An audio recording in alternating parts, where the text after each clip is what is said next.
This is Lolong, the largest crocodile ever found, stretching about 20 feet long. Now, imagine living in a world full of Lolongs, only with longer legs and the ability to run on land like a greyhound. It sounds like a nightmare monster, but she was real. Fossils of giant crocodile-like creatures were discovered back in the 1930s. And now, scientists have found that these beasts once roamed and dominated lands far bigger than they imagined. We're talking about the Sebisids. They're a family of prehistoric crocodiles that once ruled South America, especially in what is now Argentina, Brazil, and Bolivia. And scientists discovered that these ancient predators were huge. Some species may have grown up to 20 feet long. Now, to give you an idea of how big that is, well, that would be you, and that would be her. Yeah, good luck outrunning that. Oh, by the way, they wouldn't be slithering in the water. They'd be walking right beside you. And that's actually the biggest difference between them and their crocodile relatives. Most Sebisid species lived entirely on land. They were like lions, powerful, moving on all fours, but with tough crocodile-like skin. That image alone is already terrifying. But it gets worse when you figure these guys were fierce predators and we could have easily ended up as part of their dinner. Everything about them was perfectly built for the chase. They had narrow, dinosaur-like skulls and long legs that helped them sprint after their prey. They especially liked sloths and rodents, but honestly, with those sharp saw-like teeth, well, anything that crossed their path didn't stand much of a chance. And if one of their victims tried to fight back, well, that would have been a big mistake. Most of these crocodile ancestor species had tough bony plates under their skin that worked like natural armor.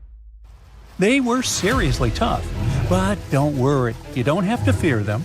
Luckily, for us at least, these beasts aren't roaming the earth anymore.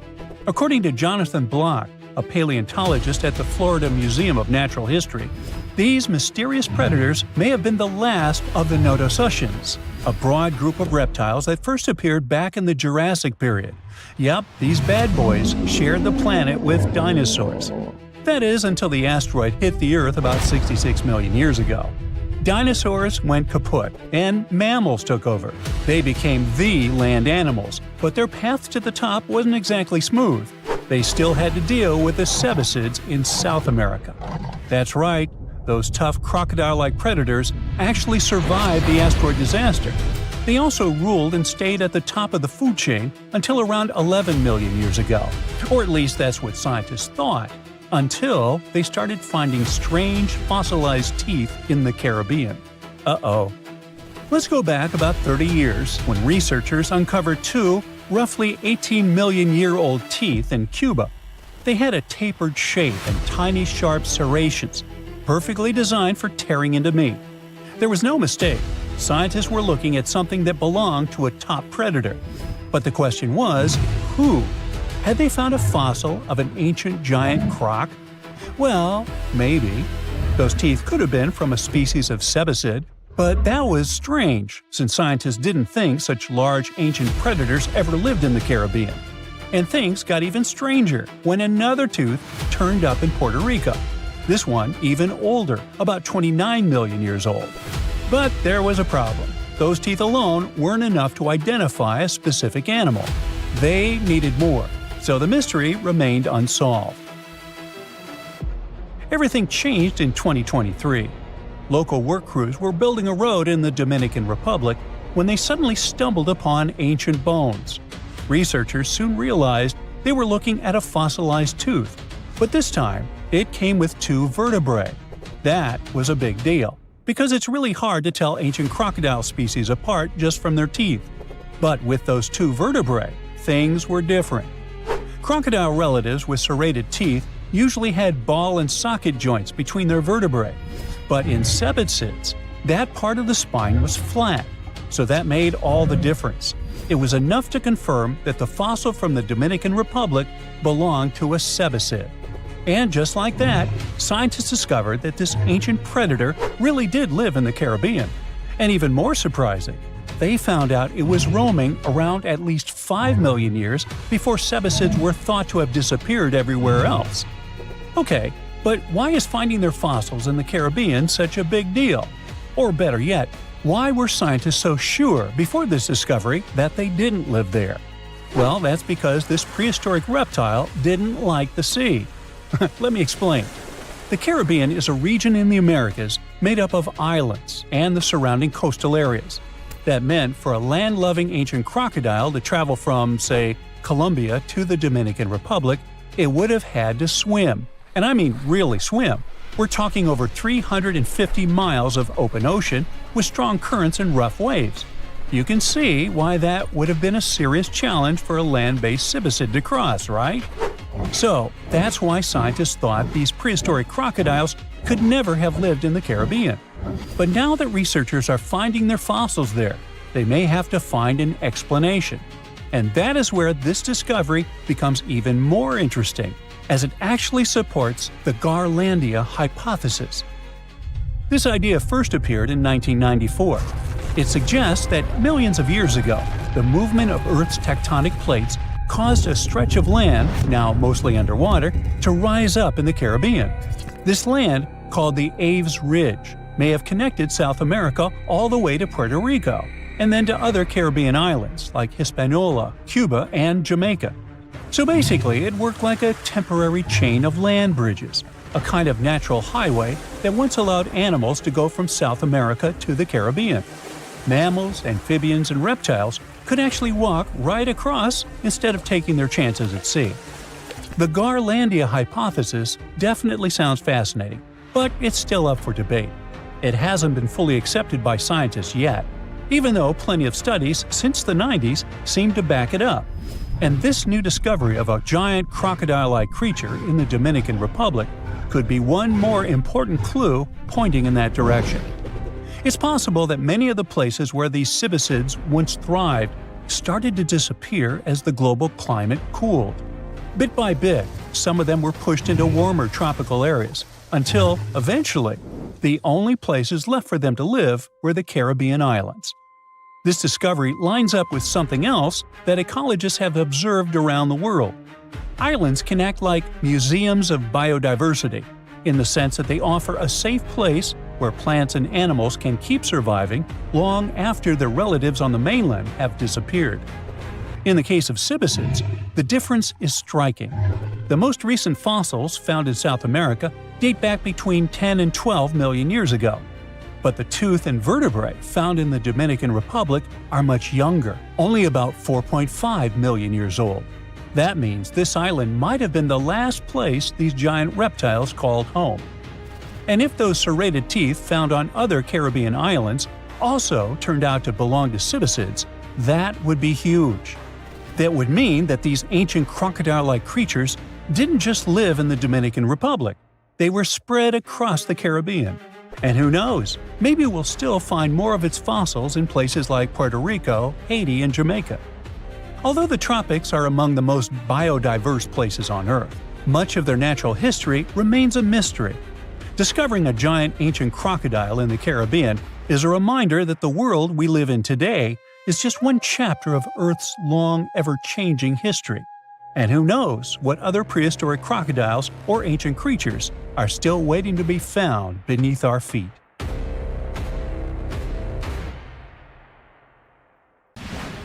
Now, you can't find living dinosaurs nowadays, which is a good thing, mostly, but you can still meet some creatures that might have gone to lunch with them. The frilled shark, for example, is a living fossil that comes from a family of sharks that have been around for about 80 million years. One of the coolest things about it is its long, eel-like body that can grow as long as 6 feet. It has 6 pairs of gills on its throat, which help the frilled shark breathe in the deep, cold ocean where there isn't much oxygen. The shark can move very quickly, like a snake, to catch its prey when it least expects it. Little frilled sharks take an exceptionally long time to grow, up to 3.5 years, which is one of the longest times for any animal with a backbone. The Chinese giant salamander is another living fossil that can tell you what was going on Earth around 170 million years ago. Now, when I say tell, I really mean it, as it can make sounds like hisses, whistles, and barks, and even a noise that sounds like a crying kid. The biggest Chinese salamander found so far weighed 130 pounds, as heavy as 2 Dalmatians, and was almost 6 feet long. Giant salamanders like to be alone. Hey, I want to be alone. And will chase away other salamanders from their space, except when it's time to start a family. During the day, they hide and sleep under rocks. They can make a special substance from their skin that keeps predators away. Now, gharials are reptiles that have been around for about 38 million years. They live in India and Nepal in slow-moving, muddy rivers. Sadly, there are very few gharials left in the wild, less than 100. These creatures can't control their body temperature, so they need to sunbathe to get warm or cool down in the water if they get too hot. Their eyes are close together and face forward, which helps them see in 3 dimensions and judge distances more accurately. Gharials also have a transparent third eyelid that protects their eyes when they're underwater. They have over 100 sharp teeth, but they can't chew their food. Instead, they use their strong jaws to grab prey and then, swallow it whole. The alligator gar is a fish that has a family history of more than 100 million years. It still has some cool features from ancient times, like being able to breathe both air and water. It also has a special spiral-shaped intestine, like a shark. The alligator gar is one of the biggest and heaviest fish in North America. Just like an alligator, it has a long body and snout, plus a row of sharp teeth. But instead of legs, the gar has fins to help it swim underwater. The tuatara isn't a lizard as you might think, and isn't a dinosaur either. This New Zealand resident is one of the most unique animals in the world. Scientists love studying tuataras because they can help us understand how today's lizards and snakes evolved. One of the coolest things about the tuatara is its third eye, called a parietal eye, on its head. It has its own lens, retina, and a nerve that connects it to the brain. Scientists think it might help the tuatara know when it's light or dark outside and absorb sunlight to make vitamin D or help them keep their body temperature exactly right. Tuataras can live an extraordinarily long time, up to 100 years. Cassowaries are the youngsters on our list, as they've been around for only 60 million years. They have some things in common with dinosaurs, like their 3-toed feet and how they breathe. Cassowaries love to eat fruit, lots and lots of fruit. This love of fruit helps the rainforest because when cassowaries eat the fruit, their bodies don't harm the seeds inside. As they move around the forest, they spread these seeds, you can guess how, with their own natural fertilizer, helping new plants grow. Cassowaries are big birds, about 6 feet tall and weigh over 100 pounds. They have a special claw on each foot that is 5 inches long, and they can use it to kick real fast. If they feel threatened, they can charge, kick, and even jump on someone. They can also leap up to 5 feet in the air. So, the best thing to do is stay far, far away from where they live. The order Notostraca is a group of crustaceans that you may know as tadpole shrimp or shield shrimps. These animals have been around for about 360 million years. They have a wide, flat shell that covers their head, and they have a pair of eyes on top. These creatures can be found all over the world in different kinds of water, like freshwater, brackish water, and even salty pools. They can also look different depending on where they live. Notostracans aren't picky eaters and can snack on pretty much anything, from plants to small animals and other shrimps. Some of them are considered pests in places like California rice paddies because they stir up the mud, which blocks sunlight from reaching the young rice plants. Sturgeons are some of the largest fish species on the planet. They live only in the cool waters of the northern hemisphere and never travel below the equator. Even though they are huge, sturgeons don't have teeth. They eat by sucking food off the bottom of rivers, gulfs, lakes, and oceans. Scientists believe that sturgeons came from a group of fish that first appeared around 419 million years ago, long before dinosaurs even existed. Their ancestors survived a big extinction event that wiped out 90% of all species and went on to become the largest fish in many rivers in North America and Eurasia. Sturgeons can live up to 100 years old or even older. Female sturgeons can lay up to 3 million eggs at a time, but not all of the eggs eventually turn into real fish. Our next hero, the Pacific lamprey, has successfully lived through at least 4 mass extinctions. Its ancient ancestors evolved over 450 million years ago. These creatures have cartilage instead of bones and a third eye, which is a special light-sensing organ on top of their heads. Instead of a regular jaw, they have a mouth surrounded by teeth. They latch onto prey and sup up body fluids like real underwater vampires. And although he wasn't living underwater, the story goes that King Henry I of England might have lost his life because of a lamprey. The English monarch loved this fish so much that he defied doctors' orders to stop eating its flesh. He got sick every time he'd have it, but the lack of bones and the unusual taste made the royal fall in love with it. As a result, he got some scary symptoms from eating lamprey and eventually passed away. Can you say clueless? The elephant fish, also called the Australian ghost shark, has been on Earth for around 400 million years. Even though they're related to sharks, they aren't actually sharks. Instead of bones, their bodies are made entirely of cartilage. These fish have a special shiny tissue in their eyes that can make their eyes look like they change color from yellow to green. Elephant fish can be pretty tough and will fight back if they feel threatened. They like to be alone and usually don't hang out with other fish. Horseshoe crabs also deserve the title of survival champs, as they've been around even before dinosaurs, since 450 million years ago. 4 species are still roaming the ocean from Maine all the way to Mexico. Horseshoe crabs are more like spiders than ticks than they are like real crabs. They have 9 eyes, plus extra light sensors near their tails, so they can see really well. They breathe underwater using flap-like gills near their belly, and sometimes they use these gills to swim upside down. Every spring, when the tide is high, these creatures come up to the beach at night to mate and lay their eggs, and you can see hundreds of thousands of them. A pre-Christmas miracle happened near the mouth of South Africa's Chalumna River on December 22, 1938. Marjorie Courtney Latimer, the curator of East London Museum, was on her routine visit to the docks. She was checking if there were any unusual catches from local fishermen. Suddenly, she spotted a strange fin sticking out of a pile of discarded fish.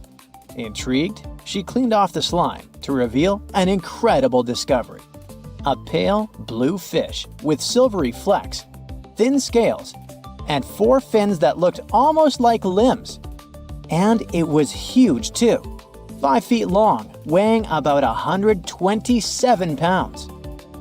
Marjorie actually specialized in birds, but she had always been fascinated by the natural world, including the ocean. She didn't know what the fish was, but she had a feeling that it was something special. So she had the fish loaded into a taxi and taken to her museum. She then went through lots of reference books, but no matter how hard Marjorie tried, she couldn't identify the species. She decided to show it to the chairman of the museum's board, but he just dismissed it as a common rock cod. Marjorie didn't listen to him. The creature fascinated her so much that she kept studying it, and even tried to preserve it by having it taxidermied, although she couldn't save the organs. Desperate for answers, she reached out to a fish expert, J.L.B. Smith. But tough luck, he was away at that moment. When Smith finally saw the drawing, he got instantly intrigued. By January, he finally wrote the response to Marjorie, saying the fish was giving him sleepless nights. He was eager to see it in person. On February 16, when he finally arrived at the museum and laid eyes on the fish, he was stunned. Suddenly, it dawned on him that he was looking at a coelacanth, a species believed to have gone extinct 66 million years ago.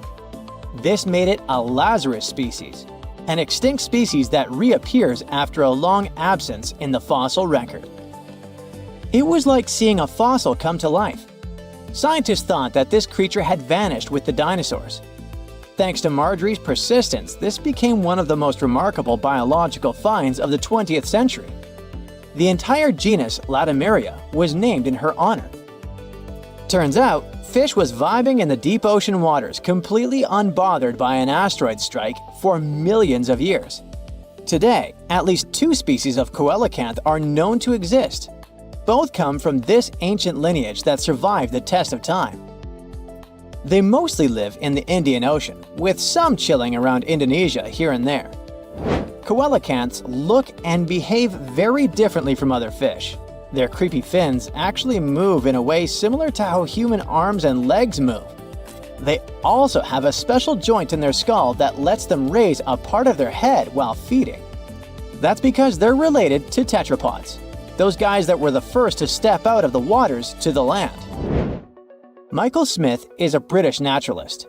On July 2018, he was exploring the remote Wondiwoi mountain range in Papua, Indonesia. He was there to search for rare, pretty flowers called rhododendrons, but he accidentally took a photo of a funky-looking creature. Smith got very curious about this animal. He then returned for another expedition, this time with a local guide. He spent 10 tough days searching high in the mountains. The terrain was harsh, with constant rain, slippery ground, and leeches crawling into their boots. When they were already exhausted and close to giving up, the miracle happened. The team finally spotted and snapped a picture of the animal.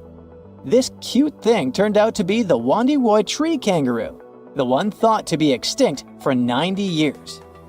The first time it was discovered was 1928. It's a sad story. A biologist spotted it while studying the area, and this was the first and the last time we saw that animal. But as it turned out, it wasn't extinct at all. It's just a very elusive and sneaky creature. This marsupial lives in small, isolated, steep and misty forests. Very few people venture there, all because of the reasons we mentioned: the rugged terrain, dense bamboo thickets, lack of water. Even the local hunters had never seen one. They're super cute with their round face, reddish fur, and appearance that looks like a mix of a monkey and a bear. It's a weird type of kangaroo that jumps on the trees, not the land. When Michael Smith rediscovered it, he immediately contacted experts, including a specialist on tree kangaroos. The discovery was confirmed. Even though it's still hard to catch these creatures in the wild, they're still a mystery to science, and scientists try to protect the species. In 1996, researchers from the Wildlife Conservation Society were walking around the meat market in Thakek, Laos. Suddenly, they spotted a bunch of weird rats. Yeah, it may seem to be a common thing for a market, but those were no simple rats at all. At first, they thought it was a new species. They called this new rodent the Laotian rock rat. This animal was so different from other rodents that biologists wanted to place it in its own family. But in 2006, Mary Dawson and her team challenged this idea. They suggested that the Laotian rock rat might actually belong to an ancient family of rodents, the ones that were believed to have been extinct for 11 million years. In the same year, scientists finally captured and documented a live specimen. And guess what? Those were indeed those ancient rats. They didn't go extinct. They just preferred to avoid the spotlight and decided to go vibe in the limestone karsts of Laos and a small part of Vietnam. Turns out, the locals were even familiar with the rodent, regularly trapping it for food. Right, that must be the true reason for their hermit lifestyle. Now, these guys are a huge interest for scientists and are being studied carefully. In 2019, some scientists went on a joint expedition on Fernandina Island in the Galapagos archipelago. During the expedition, the team started noticing weird things: tracks, scat, and claw marks on trees. By following them, they suddenly discovered the culprit: a mysterious turtle that was sitting on a high elevation on the volcanic island. It was a lone female tortoise. They nicknamed her Fernanda. That's because they recognized her as a Fernandina giant tortoise, a species that was thought to have been extinct for 112 years. The last time we've ever seen this species was in 1906, when scientists found a male tortoise and sent it to the California Academy of Sciences. They thought that volcanic eruptions and extensive hunting caused the species to completely disappear. This was a huge deal. It provided hope for the survival of the Fernandina giant tortoise. Park rangers said that they saw signs of at least 2 other tortoises, so maybe they'll be able to find them soon. The Galapagos Conservancy has launched fundraising efforts to support further expeditions. In July of 2007, Luis Enrique Minguez was hiking in La Palma, a small island in the Canary Islands. He's a researcher in the Institute of Ecology and Conservation. While he was walking through the northeastern part of the island, he spotted an interesting lizard. The lizard was almost 12 inches long. He saw it near a forest trail, about 147 feet above sea level. Minguez took a photo of the lizard and shared it with his buddy researchers. After seeing the pictures, they realized that it was the long-lost La Palma giant lizard. This species was presumed to be extinct for centuries. They thought that it disappeared within the last 500 years due to being hunted by cats and habitat destruction. Unfortunately, even though they were super hyped up at first, things didn't go so well next time. They did some follow-up expeditions in October of 2007, and then some more, but they couldn't spot the lizard anywhere again since then. The lizard probably lived in very high and dry spots of the island. Researchers hope to discover at least some of the lizards in the future and help them thrive once again. Now, of course you know that the Amazon River is famous for its piranhas, bull sharks, and other creatures you don't want to meet. But there are even more dangerous rivers in the world. The deepest of them, the Congo, goes so far down in some sections that even light can't reach there. It's the only major river that crosses the equator twice and carries enough water to fill more than 13 Olympic-sized swimming pools into the Atlantic Ocean every second. Wow! Even the most experienced boaters have trouble passing through all of the river's strong currents, rapids in its upper part, and waterfalls and gorges in the lower section. The Congo currents are so fast and powerful that they even divide animals like mountains and oceans do. There are new species of fish evolving separately on the 2 banks as they can't reach the other side and breed with each other. One of the most dangerous types of fish living here is the Goliath tigerfish. These monsters, that grow up to 5 feet and travel at the speed of 25 miles per hour, are relatives of piranhas. Their mouths are full of vicious, razor-sharp teeth.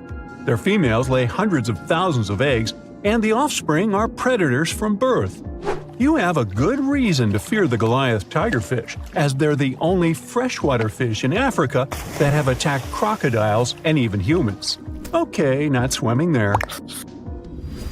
There are dense jungles and more hungry wildlife, including snakes and some aggressive hippos, all along the river. Still, it's used as a water highway in Central Africa, so barges traveling on it for weeks are often crowded with up to 2,000 people and capsize every now and then. And if you believe the local folklore, there's one more thing to be afraid of: the one who stops the flow of the rivers, a dinosaur-like beast that is said to live in the Congo River basin. There have been over 100 sightings over the last century, but no one can provide solid evidence the beast is real. At the turn of the 21st century, there was a series of terrible, mysterious stories on the Kali River in Asia. Something described as a mud-colored water pig would drag swimmers underwater in front of terrified eyewitnesses. British biologist Jeremy Wade stepped up to crack the case. He noticed that all the scary incidents were happening in one specific spot, stretching about 4 miles. Villagers told him this creature was growing big and bad from all the food it got. Wade examined the water with a depth sounder and thought it could have been a whirlpool. Then the monster dragged a domestic water buffalo into the water. The buffaloes are big and heavy, so the creature that attacked it would have to be super strong. Saltwater crocodiles don't go so far inland, and the most common local species of crocodiles don't live in cold waters. There were no bull sharks in the area either. Finally, Wade spotted several goonch catfish underwater. Some of them were human-sized. They couldn't capture these monsters with a regular fishing rod, but a special ceremonial construction did the job. The largest fish was 6 feet 7 inches long and 3 times the weight of an average gaunch. It was large enough to take down a human or a large animal, but Wade mentioned there could be even bigger ones living in the Kali River. The Orinoco River in South America is dangerous to navigate because of some crazy curves and strong underwater currents. It's easy to get lost here, even if you have your GPS on. There are sudden waterfalls all along, and you must be prepared to handle those to survive. The river is the only home to a rare Orinoco crocodile and has some pretty scary-looking vampire fish swimming around. This payara fish has sharp, spiky daggers that line their gums and 2 elongated fangs that rise from their lower jaws. Could probably use an orthodontist and some braces, you think? It's a ferocious hunter constantly looking for the next victim, which is going to be a medium or large-sized fish. If a human catches a payara, it will defend itself, leaving cuts, nips, and bites, but there are no known cases of this cutie taking a human life. Well, that's good. The Yellow River in China received its name after its color, but it wasn't always this yellow. It was first formed at least 30 million years ago and shifted its course over 30 times over the centuries. Yellow sediments moving downstream from a plateau in the distance transformed it from clear to muddy. This fine-grained substance piled up at the bottom of the river and formed natural dams. The huge amounts of water that the river carries need to find their way to the sea, and that's when major floods happened, taking several million lives in various epochs. The locals tried to solve the problem by building higher and higher levees, but it only made things worse. Water coming out of the river would now have nowhere to back up, as the riverbed was higher than the surrounding land. This even shifted the river's mouth. Now there are massive dams and dikes all along the river to try to contain it. The Parana River is the second longest in Latin America and has many tributaries. They flow in from the highlands near the Andes, and there's a huge drainage in the wet season. This makes the river a perfect home for, guess what, piranhas. There are 30 to 60 species of these scary fish in the Parana waters. In late 2013, they attacked bathers cooling off by the water on a hot day. People started running out of the river as they felt something was biting them in the water. Luckily, no one lost their lives in the accident, but it's still considered one of the most audacious piranha attacks ever recorded. Biologists later determined that the type of piranhas, called palomates, was to blame for this, and humans had probably disturbed their breeding grounds. Well, the piranha also has a strong current that is tricky for boats and swimmers to overcome. Plus, it often floods, which can be dangerous for people living in the surrounding areas. The longest river in the world, the Nile, flows through 11 countries all the way into the Mediterranean Sea. Expeditions have spent centuries looking for its source, and no one still knows for sure where this mighty river begins. Adding to the mystery, the Nile takes an unexpected turn right in the middle of the Sahara.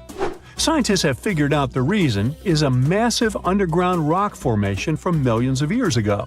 The Nile has served as the most important water highway for civilizations through centuries, but it has some pretty dangerous inhabitants, like crocodiles that grow to be 20 feet long, which is slightly more than the height of an average giraffe. These bad guys can reach a speed of 30 miles per hour on land and take the lives of a couple hundred people every year. Hippopotamuses that also live here sometimes go after boats, and venomous snakes like the black mamba and the Egyptian cobra add to the mix. One of the most dangerous creatures on the Nile is the mosquito, as they carry around all sorts of diseases that affect hundreds of thousands of people. The Brahmaputra River in Asia carries waters from the mighty Himalayas. When the snows in the mountains melt, the river floods massively, causing landslides, displacing millions of people, and taking the lives of hundreds of animals in the nearby national parks. Such floods are also common during the monsoon season in India, from June to October, with heavy rains. The course of the Brahmaputra River is changed incredibly over the past 2.5 centuries. Erosion is another danger it's hiding. The banks of the river are mostly made of weak cohesive sand and silt, and even though the erosion rate has gone down, it is still the reason a lot of people lose their land and get displaced. The Brahmaputra is one of the few rivers in the world that has a tidal bore. That's a strong tidal wave that pushes up the river against the current where a river empties into an ocean or sea. And there you have it. There's a monster hiding in the remote forests, swamps, and rivers of the Congo Basin in Central Africa. It has a long neck, looks like a dinosaur, and is the size of an elephant, or maybe a hippo at least. That's what people who claim to have seen it say. It should have gone extinct millions of years ago, but this Congo's version of the Loch Ness Monster somehow survived. This creature is the Mokele-Mbembe, which means one who stops the flow of rivers, and more folks are saying they've seen it lately. European explorers first heard the stories of this creature from the people living near the Congo River in the early 1900s. A German captain even included a description of the monster in his official report from his expedition. The locals told him the animal was of a brownish-gray color with smooth skin, a very flexible neck, and only one long tooth that could be a horn. Some of them mentioned a long, muscular tail, like that of an alligator. They also said that the creature lived in the caves, but climbed the shores even in the daytime to find some plants to eat. Locals also believed its favorite snack was a kind of liana with large white blossoms. Some of them even showed the German captain some fresh path the monster left leading next to those plants. And they warned him that Mokele-Mbembe definitely didn't like humans and took down any canoe that would sail nearby.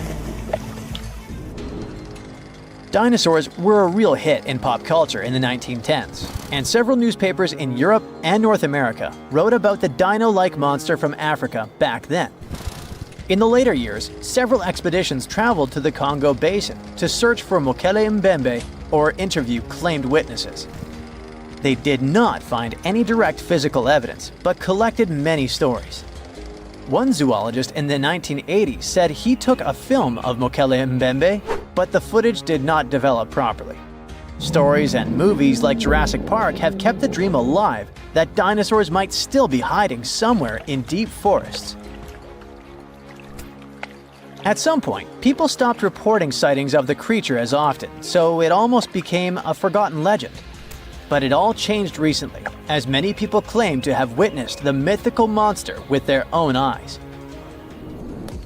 Cryptozoologists, those fans of mysterious creatures, believe it could be a dinosaur that, for some reason, didn't go extinct, related to a brachiosaurus or a diplodocus. This idea comes from how people describe seeing the creature, with a super long neck, a huge body, and a tiny head. They think it might have stayed hidden in the deep forests of Africa all this time. But scientists say that if it really were the last living dinosaur, we would have found some real proof by now, like a photo or bones or something showing it walking around the Congo Basin. Some expeditions that are trying to find proof the monster is real have even used sonar technology to scan the murky waters of Central African rivers and lakes in search of any large, unidentified creatures. Some people even narrowed down the monster's location to a specific remote lake, surrounded by untouched jungle in the swamps. So far, the search for evidence hasn't been successful. The explanation behind all the sightings of the Mokele-Mbembe could be the changing ecosystem. More and more human settlements are moving into the huge Congo Basin rainforest. People aren't used to seeing large animals that live in the forest, so they believe they have witnessed the mysterious creature from their folklore. The human brain often fills in the gaps in something we don't know and uses imagination to explain it, especially if there's a ready-made version that everyone's heard of. But still, we can't completely rule out the possibility that there are some new, unknown species of animals hiding in the Congo forests. Maybe just not a missing dinosaur. Another legend, this time Mongolian, says there's a giant worm living deep in the Gobi Desert. Yep, similar to the monster you've seen in Dune. The creature, which is supposedly up to 6 feet long, can spit acid that could melt anything and shoot electricity. They say it spends most of its days hiding underneath the sandy dunes, but likes to come out during the wetter months of June and July. The people in the West first found out about the megaworm of the Gobi Desert thanks to an American paleontologist, Roy Chapman Andrews. This brave man was probably the inspiration for Indiana Jones. In 1926, he wrote about the creature in his book. At the meeting with Mongolian leaders, Andrews heard detailed descriptions of the creature, even though none of them had ever seen it themselves. One of them said it looked like a sausage that was about 2 feet long, with no head or legs. According to him, the worm was so poisonous that just touching it could instantly take your life, and it lived in the loneliest parts of the Gobi Desert. Andrews didn't think the creature was real, but he shared these stories again in another book. And then, stories of the monster spread around the world. In some of them, it's only 1 foot long. In others, it's as large as a human. Some say it looks like a snake, and some describe it as a caterpillar. Some people claim it has wings and can fly, and others think it could be a supernatural evil being without a body. The color of the creature also remains a subject of debate. It could be white-gray, brown, or even bright red. The stories of witnesses are probably so different because the creature doesn't even exist. In 1983, one scientist who was visiting the region heard that an old man had managed to finally catch the mysterious worm. He also found out there was a nest nearby and decided to risk it all and see it. But instead of a scary monster, there was a Tartar sand boa inside. Luckily for the scientist, this snake is non-venomous, but it does have gray-brown scales and could match the description of the giant worm. When he showed it to the locals, supposedly all of them said it was the monster they had seen. Big expeditions from America, Britain, and New Zealand came to the Gobi Desert to try and find the creature. Many other adventurers came from all around the world on their own, but found no evidence the monster was real. But many Mongolians are sure the death worm is no fantasy. If you don't believe there's a monster in the Gobi Desert, how about one in Lake Worth in Texas? According to local folklore, there's a part human, part goat creature with scales and long clawed fingers hiding there. It all started back in July 1969, when locals claimed to have spotted this mysterious creature roaming around. The newspapers loved the story and started reporting about new sightings. One article said that the monster jumped out of a tree and landed on some guy's car. Another report claimed that the Lake Worth monster decided to throw an automobile tire at a group of people. Someone even managed to take a photo of the creature, and the newspapers published it. Locals started flocking to the lake at night, hoping to catch a glimpse of the creature, but no one could find any evidence it was real after all. The author of the monster's photograph later said it was most likely someone's prank, because the creature really wanted to be seen. Then, a reporter from the local newspaper received an anonymous letter saying that it was 3 high school students who decided to dress up and scare people. Even despite this, some cryptozoologists think it could have been an undiscovered primate species that walks on 2 legs. We don't know if the Worth monster is real, but it does one good thing and brings together the local community. Every year since 2009, they throw the Lake Worth Monster Bash. Beneath the thick, shadowy canopy of a prehistoric rainforest, a silent hunter slides into the murky river waters. This is Titanoboa. Its size is horrifying, stretching over 40 feet long, which is about the length of a school bus, and weighing as much as a small car. It reigns as the largest snake ever known. This is around 60 million years ago. It's only been 6 million years since the dinosaurs were wiped out by an uninvited asteroid. Nature is slowly returning to life, the Paleocene epoch. Titanoboa's home is lush and sweltering. The air is very humid, like in a steam room, and the rivers are teeming with fish, perfect for a predator like this. Now that the dinosaurs are gone, Titanoboa becomes the queen of hunting. It's perfectly built for both power and stealth. A strong, sturdy spine can hold the snake's massive size while staying smooth and silent. Titanoboa glides through the water like a shadow, barely visible. It doesn't chase. It doesn't need to. Titanoboa waits beneath the river's surface, in darkness. A bunch of ancient lungfish meanders too close. With one surge, it lunges, its jaws snapping shut. The fish doesn't stand a chance. Titanoboa's grip is unrelenting. After the prey stops moving, the snake immediately consumes it whole. For millions of years, this snake ruled the rainforests. Nothing could challenge it. Not the prehistoric crocodiles, not the small mammals, not even the birds. But, as it turns out, it wasn't the only apex predator. Alongside Titanoboa, there was this entire family of snakes, a huge biological tree full of snake genomes and species. Their history spans around 100 million years, all the way to the Cretaceous period. We find their fossils all over South America, Africa, India, and Australia. That's because they evolved in the Gondwanan continents. Back then, all of this was one huge landmass, and they lived right in the heart of it. Now, this family coexisted with all the dinosaurs. The dinosaurs ruled the world back then, and the snakes couldn't be all that dangerous. They lived in the dinosaur's shadow, adapting to survive. Some of them fed on small mammals. Others waited for the dinosaur eggs to hatch. Some were super bold and went straight for baby dinosaurs. Fossils of one species showed the remains of a little titanosaur, that giant long-necked dinosaur, inside its stomach. And when the age of dinosaurs finally ended in a fiery cataclysm, it was time for these snakes to celebrate. After the asteroid disaster, the world entered a new era of heat and humidity. The warmer the climate, the easier it is for cold reptiles to thrive. Snakes, including Titanoboa, grew larger than ever, but so did the members of this family. All the snakes spread across continents, growing larger and scarier by the century. And eventually, Titanoboa stopped being the only ruler of jungles. Fast forward to about 47 million years ago. Now it's the Middle Eocene epoch, the tropical lowlands of what today is Western India. A lush, swampy place, full of rivers and pools. The earth was warmer, with turtles and crocodile-like creatures basking in the sun.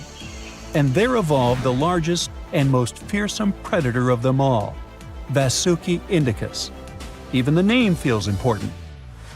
Vasuki, the serpent king of Hindu mythology, a colossal snake that's coiled around the neck of Lord Shiva, strong and loyal. And the indicus part is because the snake's fossils were discovered in India. Vasuki surpassed Titanoboa and grew to a jaw-dropping length of 50 feet, like a 4-story building. It also weighed as much as a small elephant. Unlike Titanoboa, who preferred to hunt in the rivers, Vasuki mostly hunted on land, though it still could venture into the water when needed. It prowled the marshy ground with quiet, calculated movements, blending with the dense undergrowth. Vasuki also ate crocodiles, massive turtles, and even early whales in local water pools. No one stood a chance. It had immense muscles and squeezed with unimaginable force. But the snake's jaws were much scarier. Unlike Titanoboa and today's pythons, Vasuki couldn't swallow massive prey whole. Instead, it ate them alive with its teeth, just like this. Fast and absolutely brutal, it was an apex predator of its time. And don't forget that we're not talking about one Titanoboa or one Vasuki. These snakes were part of entire populations. In the Paleocene, rivers were full of various Titanoboas. Some were younger, smaller ones, fighting for survival, while the oldest and largest ones dominated the waterways, in the same way as generations of Vasuki indicus competed with each other for thousands of years. Through the years, many siblings of this family got themselves a region to rule over. For example, alongside Vasuki, this big guy was thriving in northern Africa, in what is today's Egypt. Back then, this land was full of water and swamps. Before we learn more about other snakes, this one was considered the largest, about 36 feet long. That's still bigger than today's most powerful snakes, like the green anaconda. But then, we reached the Pleistocene epoch, from about 2.5 million years ago to only 11,000 years ago. Modern humans were evolving all over the world, and now the snakes had a new problem, an even worse one than dinosaurs. While we were developing brains, in Australia, there ruled the local king of snakes. Their names also come from legends. That's how indigenous Australians called their mythological rainbow serpent the creator of the world. It's like a problem of a chicken and an egg. Was the snake named after a deity, or did the Aboriginal people create their deity after a snake? Ancient Australians coexisted with those predators for thousands of years. They warned their children how to avoid dangerous spots, passing down stories of the terrifying serpents. In their legends, the great rainbow serpent was shaping the land, rivers, and features of the world. These legends were most likely inspired by the powerful nature of those snakes. If only they knew that these animals weren't even as huge as Vasuki or Titanoboa. Though they were still dangerous. Urlungor was up to 26 feet in length. They preferred the more green and humid parts of Miocene Australia, like waterways with lush plants around the riverbanks. And there was much more potential prey. Urlungor had a thick body as wide as a human thigh. It loved to hunt in what is today the northwest Queensland. Its fossils were found in the limestone of Riverslade. It was a fascinating find. The skull was almost intact, with teeth and everything, which is crazy considering that snake skulls are very fragile and usually don't survive fossilization. Just like snakes before it, Urlungor didn't rely on venom. It was a constrictor, quick and powerful. But at least now these reptiles weren't as brutal. Their hugs quickly caused cardiac arrest in their prey. So the end came rather quickly. Also, they no longer could swallow the prey whole, and didn't have the same sharp teeth as Vasuki or Titanoboa. So both Urlungor and Wanambi had to eat very slowly, just like pythons today.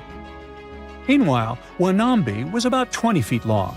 This one had a similar head, so it could only hunt marsupials, reptiles, and other little things that ventured too close. Wanambi's domain was the waterhole.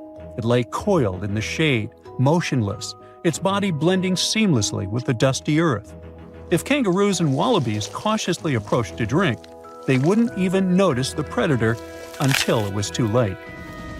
The Wanambi snakes lingered in Australia for millions of years. Even when the climate and ecosystem changed, it didn't bother these guys. In fact, they thrived in Australia's cooler, drier regions. Yet, even giants fall. Time moved on, the earth cooled even more, and nature began to change. Wanambi managed to last up to around 50,000 years ago, and could have lasted longer if it wasn't for humans. The same Aboriginal Australians who once feared Wanambi eventually spelled the end for the snake. All these years of being the apex predator, only for the little apes to hunt you into extinction. But that's how evolution goes. Eventually, all the giant snakes disappeared, leaving behind only their fossils and stories like this one.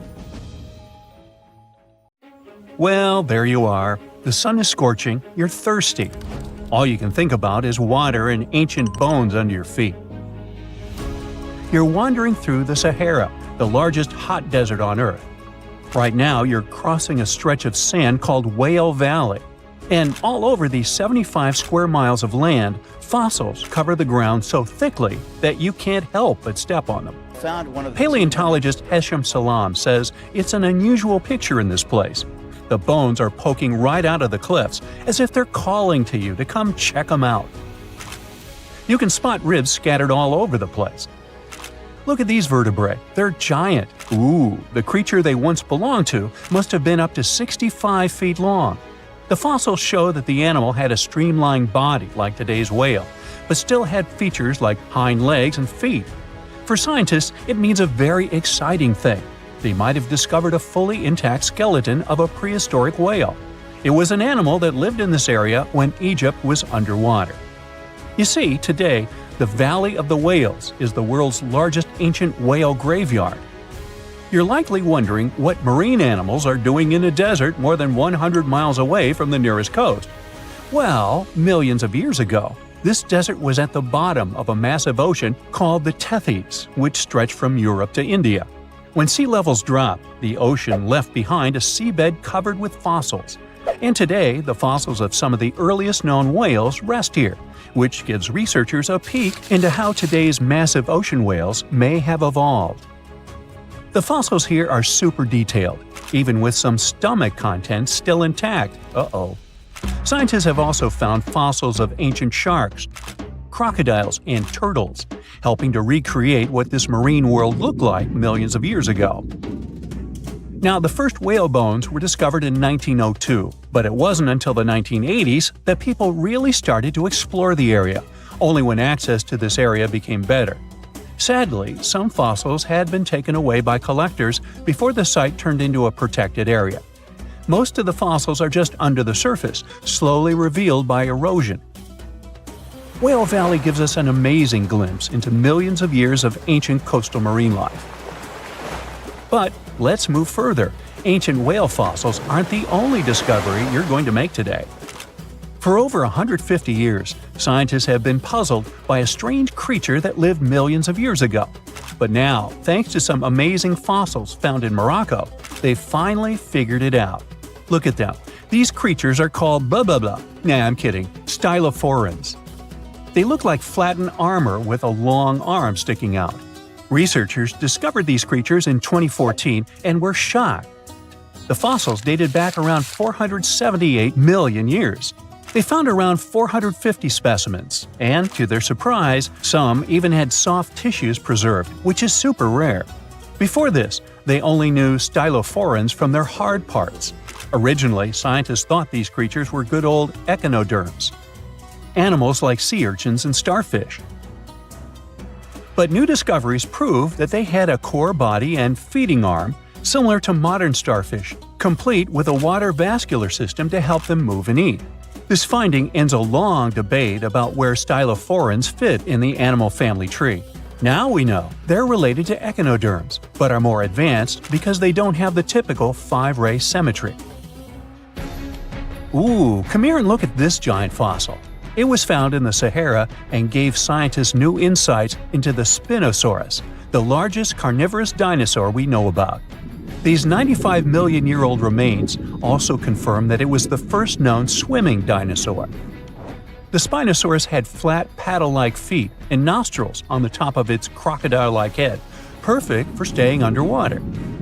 It was a pretty weird dinosaur with a long neck, trunk, tail, and a 7-foot sail on its back, so it must have spent a lot of time in the water. At over 50 feet long, Spinosaurus might have been even larger than T-Rex.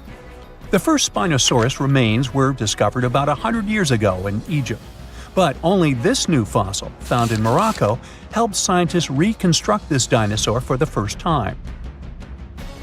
Researchers paid attention to the creature's shorter hind limbs and wide claws. These features point to adaptations for life in the water. Its snout and dense bones also suggest it was a swimmer, while its spiked tail likely attracted mates. Hey, good looking, come here often? And here's another astonishing find made in Tunisia, the remains of Mokele-Mbembe rex. Now, so far it's believed to be the biggest crocodile ever. This ancient croc was about 32 feet long and weighed around 66,000 pounds. It was a top predator around 130 million years ago, and its skull was over 5 feet long. Now, this discovery is a big deal because it shows that these crocs stuck around longer than we thought. Before this, scientists believed that they disappeared during a minor extinction event between the Jurassic and Cretaceous periods. Now, let's go back to the fact that the Sahara was once underwater, and some of the largest sea creatures ever lived there. A study published in the Bulletin of the American Museum of Natural History speaks about an ancient body of water called the Trans-Saharan Seaway. It existed between 150 million years ago, covering parts of Western Africa. Scientists spent 2 decades trying to recreate this prehistoric underwater world. They found it was warm and shallow, home to some pretty terrifying creatures, including 5-foot-long catfish and 40-foot-long sea snakes. Yikes! The seaway was cut off from larger oceans for long stretches, which may have helped these predators grow larger because resources were always available. It's a classic case of evolution at work, leading to what scientists call gigantism in isolated environments. But all that water didn't just disappear with no trace. Under the sands of the Sahara, scientists have discovered a massive ancient lake, which they're calling a mega-lake. Makes sense? This lake formed around 250,000 years ago when the Nile River flooded the eastern Sahara. At its biggest, this lake covered over 42,000 square miles. It's about half as big as Kansas. They also found evidence of a smaller lake, 93 miles west of the Nile, at a slightly lower level and covering 18,600 square miles. All of this adds to growing evidence that once, North Africa had many lakes that might have created migration routes, helping early humans move across the continent. Now, in the Sahara, you can find not only fossils of bizarre animals. In May 2020, some weird rocks with greenish crystals were discovered in a sandy region in southern Algeria's Sahara Desert. When scientists checked them out, they found out these rocks weren't from Earth. They were actually pieces of a meteorite called Erg-Chek 002. This meteorite is super old, like the oldest volcanic rock ever found. It melted ages ago in the fiery heart of an ancient protoplanet that no longer exists. Researchers had recently published a study in Nature Communications, revealing that they have analyzed lead and uranium isotopes in Erg-Chek 002 and found out it's more than 4.5 billion years old. Another cool discovery made in the Sahara is quite unexpected. A few years ago, scientists found what they think are the world's oldest colors, and they're bright pink. These pigments were uncovered from rocks that are around 1.1 billion years old in the Sahara Desert. The colors came from microscopic organisms, as animals didn't exist back then. The discovery was made by a PhD student who crushed the ancient rocks and analyzed the pigments. These pink pigments are actually ancient chlorophyll from photosynthetic organisms that lived in an ocean that's long gone. Researchers are now sure that this finding could help explain why larger, complex creatures showed up much later in Earth's history. Before these colors were discovered, scientists didn't know what was missing in the food chain that delayed the evolution of larger animals. Now they understand that tiny cyanobacteria were at the bottom of that chain. Apparently, this discovery is not just about finding some old pink stuff. Scientists believe it's a breakthrough in understanding the history of life on Earth. How heavy is the largest living snake? How can a snake eat a whale? Get ready, I'm about to answer these questions. Before the last ice age, giant mammals like mammoths ruled the world. The modern animal kingdom we're familiar with was shaped around 55 million years ago. I mean, there were still 1,000-pound bear dogs living from Asia to America. But modern whales, for instance, began to appear later. I'm saying modern whales because, surprise, surprise, whales weren't always fully aquatic. The ancestors of the ocean's biggest animals once walked on dry land. They had 4 legs and lived on the coast.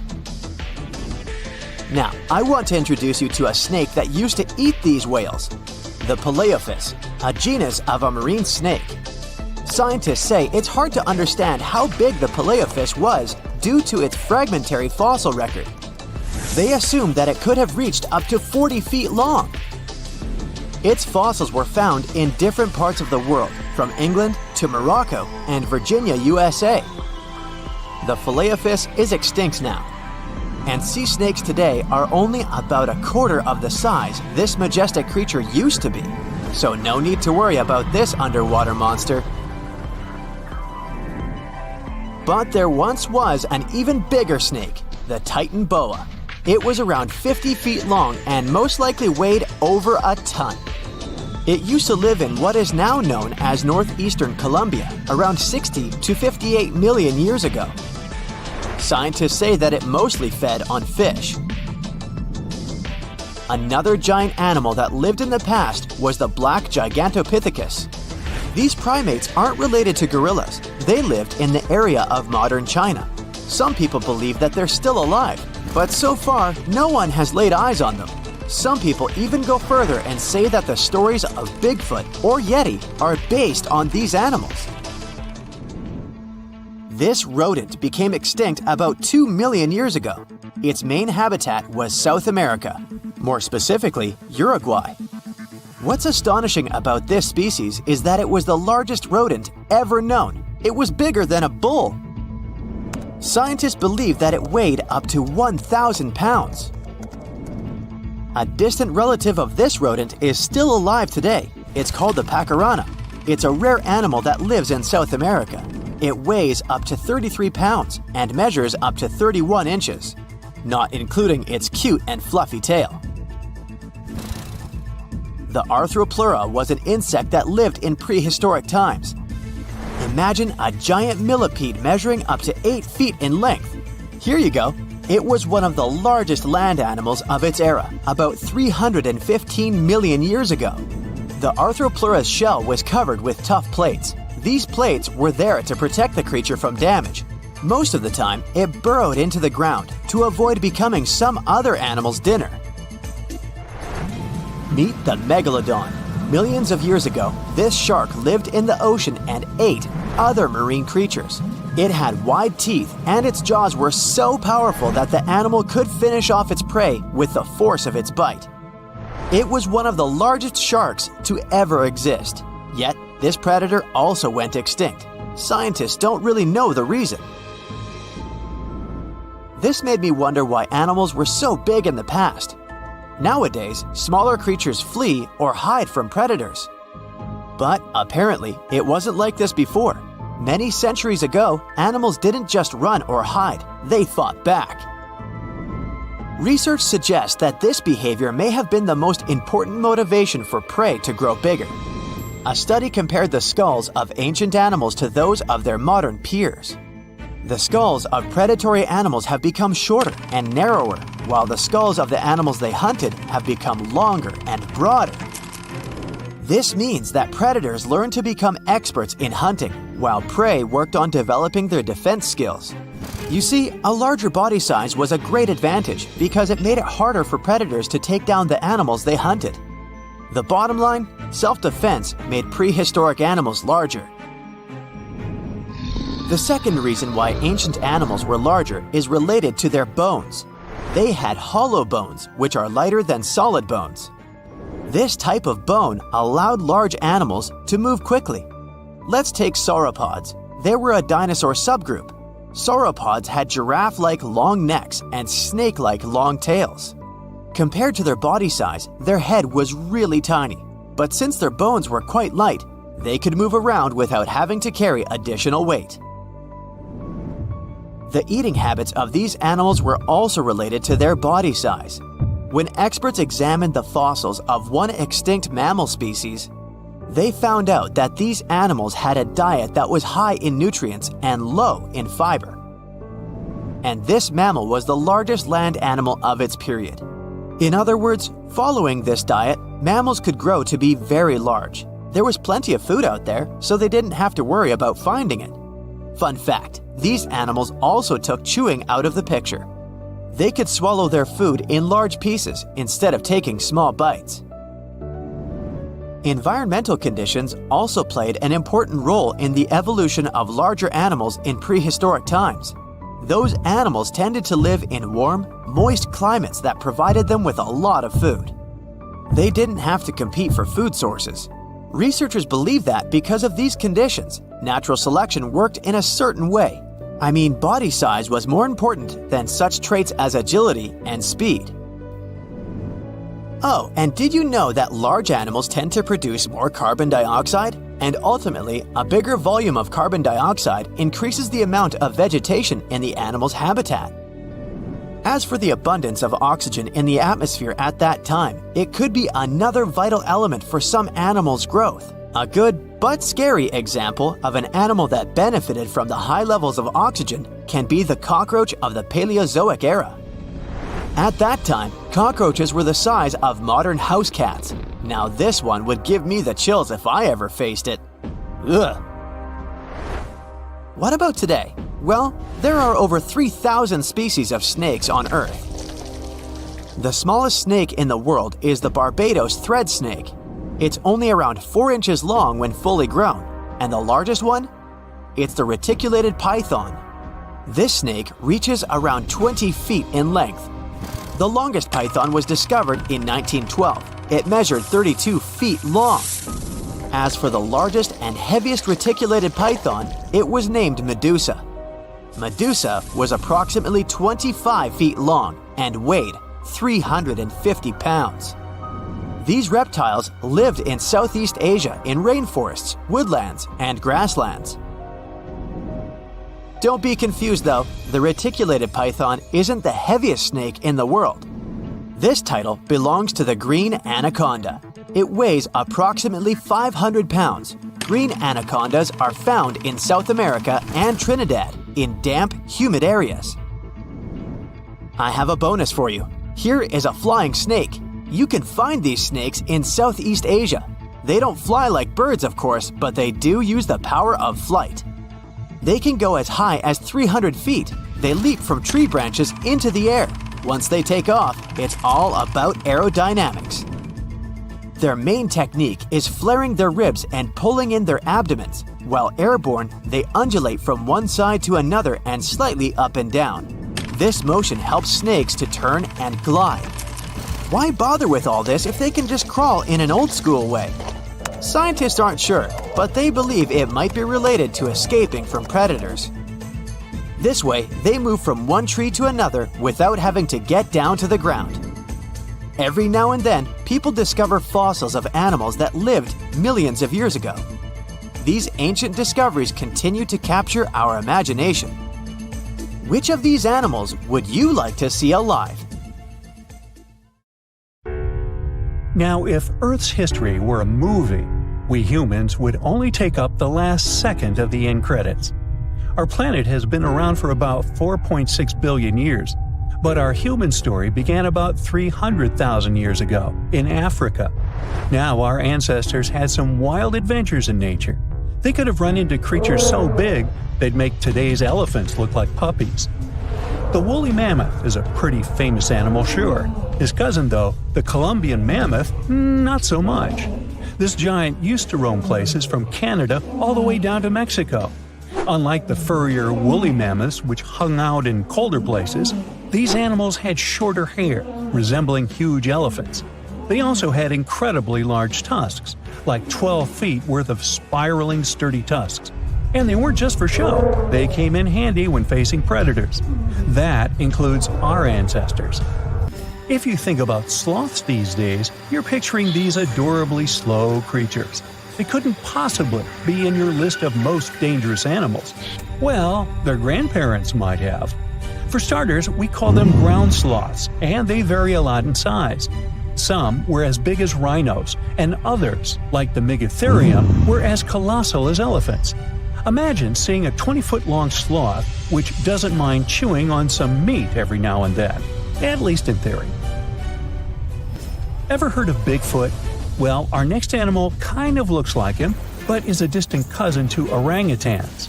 Meet Gigantopithecus, the largest primate to ever call our planet its home. Standing tall at 10 feet and weighing more than 600 pounds, these animals were amazing to look at in real life. Unlike Bigfoot, they weren't constantly hiding. In fact, it's believed they were peaceful and gentle creatures. Sadly, they faded away about 100,000 years ago, mainly because their food sources slowly became unavailable. Those lush, fruity forests they called home eventually turned into dry grasslands. Next on our list is the cave hyena. Weighing a chunky 250 pounds and standing 3 feet tall, these beasts were as long as a grown-up lying down. What's even more interesting about these creatures is that they loved hanging out in groups. A pack could be as big as 30 of these animals, which meant they could easily take on even the biggest, heaviest mastodons. Our ancient families would have needed to stay alert around these hungry specimens. Sadly for these hyenas, about 20,000 years ago, their numbers started going down.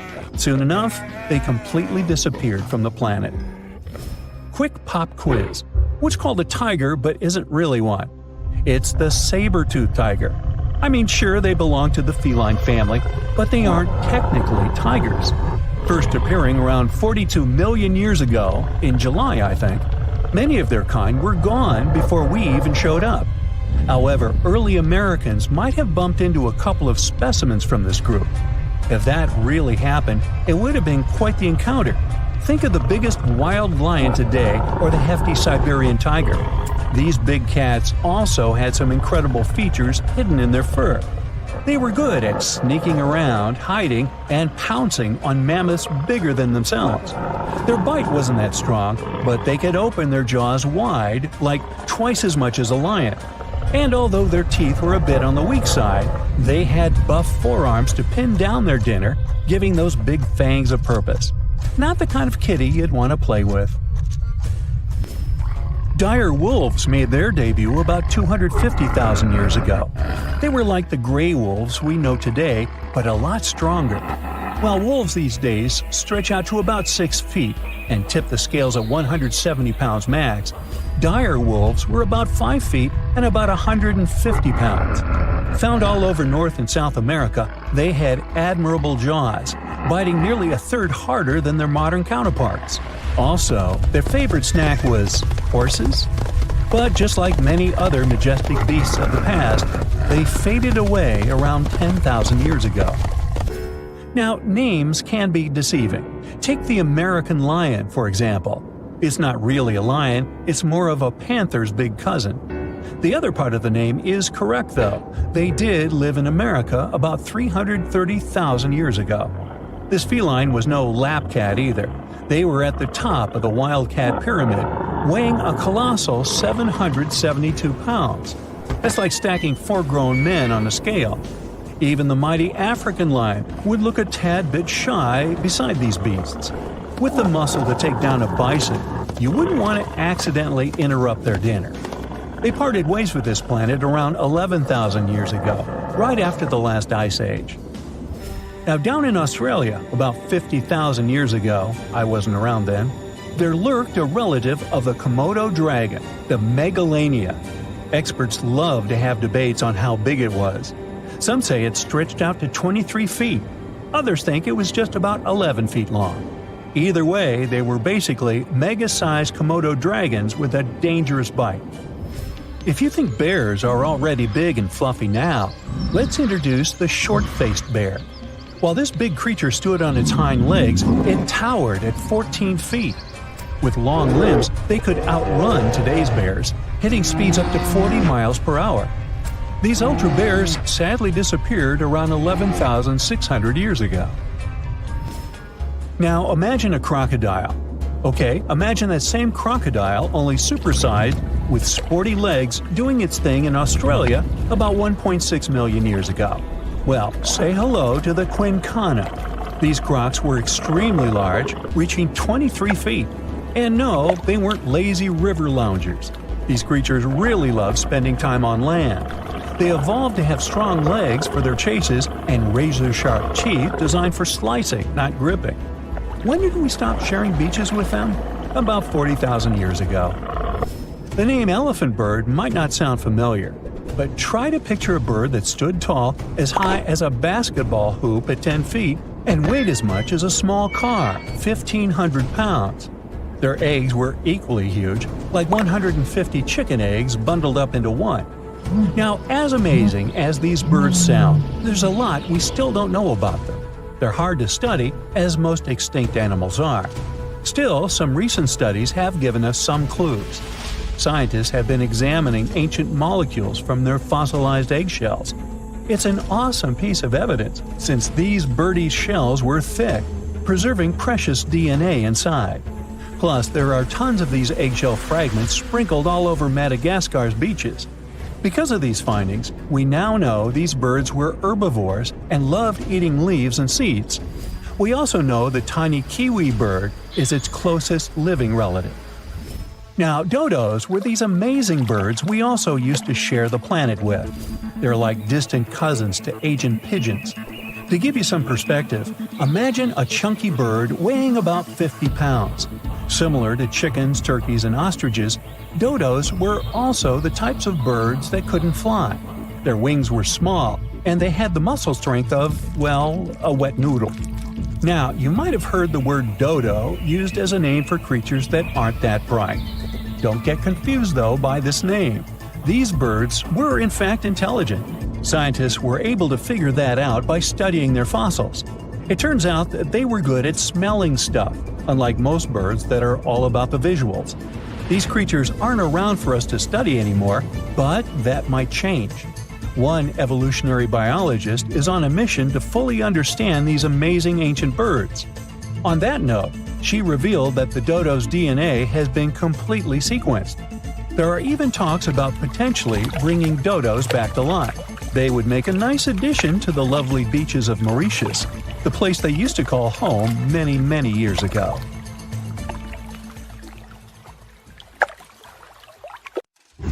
Now, this bad boy was the size of a husky and could maybe pass for one, except it didn't have any fur and was a top predator with extra long, blade-like canine teeth. Ooh, charming. Meet the earliest known saber-toothed animal to have ever lived. It roamed the earth well before the dinosaurs. Scientists made the description of this creature based on its fossils found on the Spanish island of Majorca in the Mediterranean Sea. About 200 million years ago, none of us were around then, the very first true mammals appeared, and they lived right alongside the dinosaurs. But if we trace the family tree of mammals even further back, we'll find an ancient group called Theropsids. They didn't look like mammals we have today, but they had some key features that would eventually help define mammals. For example, Theropsids had special openings on the sides of their skulls for jaw muscles, and parts of their jaw bones would later evolve into the tiny middle ear bones that all mammals, including you, have today. So, the new discovery is what might be the oldest known Theropsid fossil. The fossil, which doesn't have an official species name yet, belongs to a group called Gorgonopsians. Those guys are more closely related to mammals than they are to any other living animals. Some of them were as small as cats, and others were as massive as polar bears. Gorgonopsians had some very mammal-like traits, like different types of teeth for different jobs. But unlike mammals, these ancient predators kept replacing their teeth, even their giant saber-like canines, over and over during their lives. Hey, that would be handy. Until now, the oldest Gorgonopsian fossils we knew about were around 265 million years old. But this new fossil is even older, dating back between 270 and 280 million years. The find was super detailed and complete, including its sharp knife-like fangs, part of its jaw, pieces of its spine, ribs, tailbones, and toe bones, plus most of one of its back legs. Even though the creature's skull wasn't complete, the scientists think it was about 7 inches long, and the animal itself would have been around the size of a medium-large dog, weighing between 66 and 88 pounds. But other than that, it didn't really look much like a dog. Even though it had some lizard-like features, calling it a lizard dog is totally wrong. Mammals and reptiles do share a super ancient ancestor from about 320 million years ago, but their evolutionary paths split a long time ago. When the newly found creature was alive, the island of Majorca was right in the middle of the gigantic supercontinent Pangaea. Back then, this area went through super wet and super dry seasons. Scientists have always wondered if major moments in mammal history happened in tropical places like this, but we just didn't have the right fossils to prove it. Now, with the discovery of the oldest known Gorgonopsian in Majorca, the missing pieces of the puzzle are coming together. It looks like some huge steps in mammal evolution could have happened in low-latitude environments we haven't explored much yet. The so-called gap in the fossil record might just be because paleontologists weren't looking in the right spots. Our hero of the day wasn't the only cool guy rocking the planet before dinos settled in. Over 500 million years ago, the weirdest predators to have ever existed ruled the oceans. The name is a bit tricky to pronounce, so I'm not going to. Okay, it's Anomalocaris, but it just literally means unusual shrimp. This creature looked nothing like anything alive today. Scientists think it was the first true apex predator, the orca of its time. Anomalocaris was massive for its era, as it grew up to 3 feet from its sharp grabbing arms to the tips of its tail fins.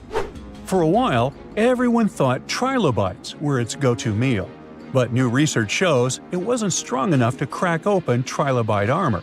So instead, it was a speedy, agile hunter with awesome vision, and it often picked off soft-body animals that zipped through the open water. Now, another really cool creature from pre-dino times is a fish that could walk on land. Tiktaalik lived in marshy rivers that looked a lot like today's Amazon rainforest. It could grow up to 9 feet long, and it found its prey in rivers and inlets like a modern-day freshwater crocodile.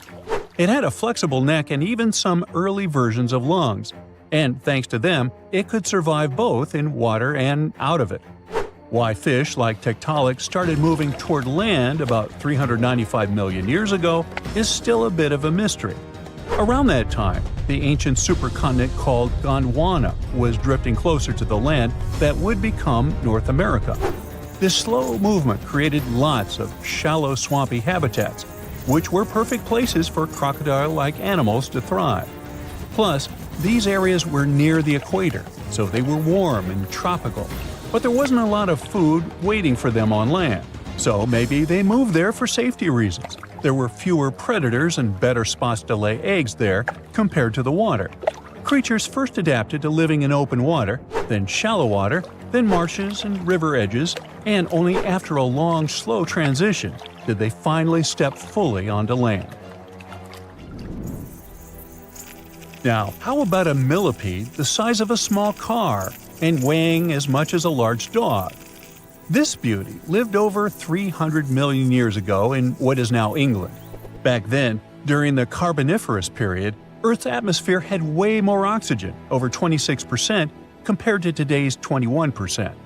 Scientists used to think the high oxygen levels were the only reason these creatures could get so big. But back then, they found a new fossil from a time when oxygen wasn't that much higher than today. They discovered it purely by accident, when a boulder split just right and revealed one of the most complete and largest giant millipede specimens ever. This one could have lived not just in swampy areas, but also in open woodlands filled with tasty seeds, nuts, and maybe even small animals. There's a chance that this beast wasn't a slow, plant-munching crawler, but a predator that would snap up whatever it could find. After dominating the Earth for about 45 million years, the giant millipedes eventually vanished. Probably the reptiles pushed them out, clearing the way for the age of the dinosaurs. Now, in case you ever wondered what would happen if you crossed a polar bear with a saber-toothed cat, here's the answer. This guy ruled the southern ecosystems after migrating 7,000 miles across the supercontinent Pangaea around 252 million years ago. It had a tough skin like a rhino's and massive canines, perfect for tearing away huge chunks of meat, and it was an excellent runner. Once it got to its new home, in what is now South Africa, it replaced a whole group of local predators. But its glory didn't last long, as closer to the end of the Permian period, massive volcanic eruptions made the weather patterns change and wiped out about 90% of all species. And because top predators are usually big, slow to grow, and not super common, they often vanish among the first when massive extinction events hit. And that's how our guy here went extinct. Our final creature of the day was a dragonfly that lived around 300 million years ago and had a wingspan of over 2 feet, 6 long, spiny legs, and huge, bulging eyes. Megafauna. This 4-winged giant is most likely the largest flying insect that ever lived, and it easily outsizes today's dragonflies, which are its distant relatives. Like modern dragonflies, Megafauna like to hang out in open areas near ponds and slow-moving streams. But unlike today's dragonflies, it wasn't just catching tiny bugs. This guy was likely the top predator in these open spaces. It used the spines on its legs like a flying trap, to snatch prey out of the air, including other flying insects, small amphibians, and even lizard-like creatures. Scientists found the first fossils of Megafauna in 1880 in the coal-rich rocks in France. The fossils were incredibly well preserved and showed off the detailed vein patterns in their wings. Scientists think Megafauna grew so huge because it didn't have much competition from vertebrates, and the air back then, during the Carboniferous period, had a lot more oxygen than it does today. You're going to Ilha de Queimada Grande, one of the most dangerous islands in the world. There, you find yourself among rainforests, huge rocks, and grasslands. The place is home to birds, locusts, and giant cockroaches. But there's one more animal, and because of it, the island got its notorious reputation. Snakes live there, and a lot of them. So many that the place is also known as Snake Island. Will you survive there? Located just 20 miles away from the coast of Brazil, the island has an area of 43 hectares, or over 100 acres. It probably got cut off from the mainland after the last ice age. The snakes were also separated from most other animal species. They didn't have competitors and had an unlimited source of food. In such a small area, there are up to 4,000 snakes. That's one snake for every 10 square feet. It would be a difficult feat not to come across a snake on this island. Not only is this snake, the golden lancehead, one of the most numerous on the island, but it's also a highly venomous pit viper species. And it's also one of the most venomous in all of Latin America. Its venom is so potent due to the isolation of the species, with only birds sharing the land with them. To catch these birds, the snake's venom needed to become extra strong. And indeed, since they got separated from their distant relatives, their venom has become up to 5 times more powerful. Most of the time, these snakes hide in the trees or amongst leaves on the ground. If you find yourself stranded here, you'll want to keep yourself a safe distance away. Snakes mainly use their sense of smell and rely on vibrations. If you get too close to one, either stand still or slowly walk away. If you make too many vibrations, this will make them feel threatened, causing them to strike. If you spot them a safe distance away, or if you're walking toward tall grass, stamp your feet a couple of times. This will notify snakes of your presence. They won't risk taking down prey larger than they are and will likely slither away. Carrying a stick is always a good idea, just in case you happen to come across a snake accidentally. This way, you'll have an extension of your arm that cannot be bitten. This simple thing might save your life. A stick with a V shape on the end will give you even more advantage. Even if a snake starts acting aggressively, holding it down will stop it in its tracks. But whatever happens, don't try to pick it up. Okay, but what if you get bitten? The chances are pretty high on this island, of course. First of all, don't try to get the venom out on your own. Make sure you call emergency services immediately. And once help is on the way, apply a wide bandage. A piece of clothing will do if you don't have anything else. Don't try to chase the snake trying to identify the species. Emergency services know how to figure out what venom it is. Now, just keep calm and wait for help. You might be wondering who you can call on this abandoned island.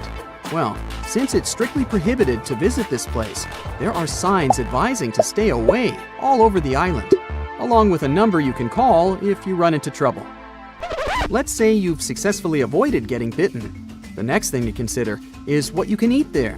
Snake Island was previously known as Ilha de Queimada Grande, where queimada is Portuguese for forest being lit up, or forest fire. The reason for that was the fact that the entire island was deliberately set on fire to make room for a banana plantation. Unfortunately, the banana business didn't turn out to be a success, probably because farmers got sick and tired of snakes. But some banana trees still thrive today, and they can provide you with some much-needed nutrients. You'll also want some protein in your diet throughout your stay. Luckily, along with the snakes trapped on the island, there are also cockroaches. These giant prehistoric-looking roaches come out at night to feed on plants. Get that barbecue started and enjoy the rare delicacy this island provides. A great way to survive on the island is to avoid it altogether. If by chance you happen to be sailing past, Keep in mind that this place was once connected to the mainland. Rocks beneath the waves are very likely to damage the bottom of your boat if you get too close. Make sure you keep an appropriate distance when traveling past. Sure, this island is intriguing, but please remember that no matter how close you get to it, you won't be able to see snakes from the boat. You can only see these creatures if you get close enough, which you really shouldn't do. And it's not only reptiles that make this location dangerous. Pirates visit the island quite often. Not the sea shanty singing peg-legged arr pirates, but bio-pirates who come there to capture the very thing that makes it so dangerous. They come there for snakes, to catch them and sell them illegally. Since the island got cut off around 11,000 years ago, the golden lancehead has evolved within its own unique habitat. So, although there are many reptiles on this island, they're still an endangered species. Due to their limited numbers, their value is very high, reaching up to $30,000 on illegal markets, which gives biopirates the motivation to catch them. I can think of better ways to make a living. Anyway, let's say you've got all the resources necessary to survive in one of the most dangerous places on Earth. Do you think you would manage this feat? Perhaps you think it's impossible. You'd be surprised at how possible it can be, if you know what you're doing. It turns out many have visited this scary place before. Research teams often come there.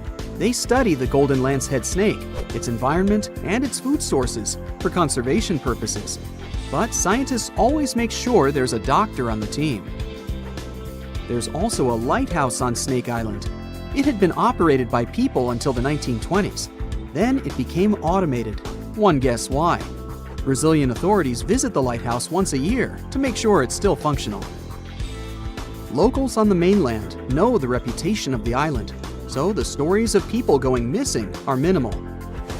But one group of fishers once got too close to the island. As they were sailing along their normal route, they accidentally neared the shore. Their boat hit a rock under the waves and began filling with water. As the boat was quickly sinking, the men had only two options: to try to survive in the rough sea or swim to the shores of Snake Island. It was a hard choice to make. After all, they had heard the stories, and it wasn't just about snakes. Rumor had it that the island was cursed. Regardless of the stories, the fishers chose to take their chances with Snake Island. After making it to the shore, they tried to be careful. Their knowledge of the island could help them survive. Most importantly, they knew to avoid the rainforest at all costs. As the men got hungry, they carefully walked along the edge of the forest, warily collecting bananas. They were mostly sitting, waiting, and conserving their energy. They could only drink water when it rained. It was just enough to sustain them. They slept on the beach, unprotected from the elements and weather. And all the time, they were so close to the comfort of the lighthouse or caves. They were probably overly cautious, but it was either enduring some discomfort or risking their lives for a dry bed. They didn't yield to the temptation. They managed to survive for 3 days without being bitten by a snake. After that, a passing boat finally rescued them. So, now you know, anything is possible. No one expected such a strong storm. It's too dangerous to sail back to the land because of high waves and winds. But suddenly, you notice a small green island nearby. You and your friend are about 25 miles off the coast of Brazil.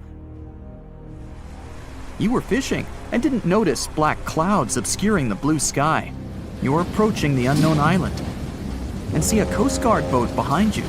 People from there are screaming something to you, but you can't make out the words because of the thunder. They tell us we should stay away from that island, your friend says.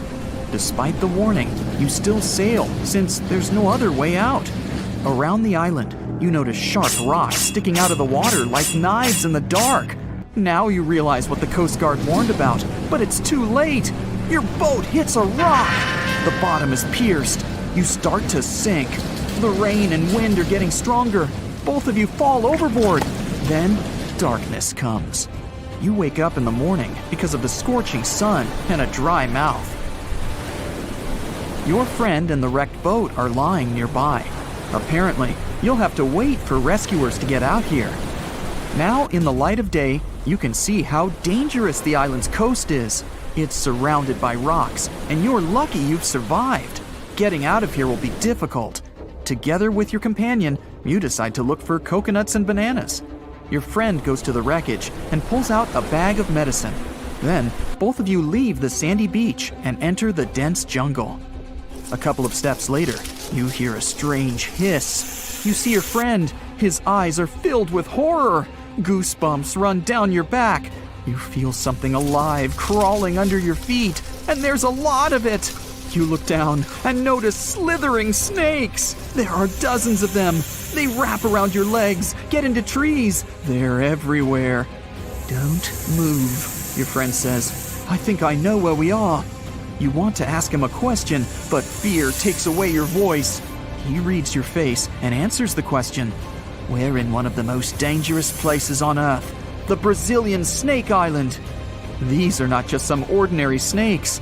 This is the golden lancehead, one of the most venomous reptiles in the world. You can find them nowhere else on the planet except for this land. They evolved here naturally, without other snake species intervention. That made their venom 5 times stronger than the venom of ordinary vipers. They're practically the only owners of this island. Nowhere else in the world will you find such a concentration of creeping reptiles on such a small piece of land. And now, they're glad that 2 big lunch meals have arrived. There's little chance of survival, but you're gonna try. The first thing you need to do is get out of your stupor and find a thick stick. This is your best tool right now. If you encounter a venomous snake, the best you can do is retreat slowly. But this time, there are too many of them. They're aggressive and hungry. Together with your friend, you fight off the snakes with a stick. But there's more and more of them coming. One of them falls on your shoulder from a tree and bites your neck. The poison instantly enters your bloodstream and affects your muscles. It feels like your body is melting. It becomes difficult to move, and your neck swells. Your friend grabs you and carries you deep into the jungle. Here, among the trees, you notice an old lighthouse. Yeah, this building really stands out here. Once a year, the Coast Guard visits it. Your friend breaks down the door and puts you on the floor. You're afraid you won't be able to survive the bite. Fortunately, your friend is a doctor.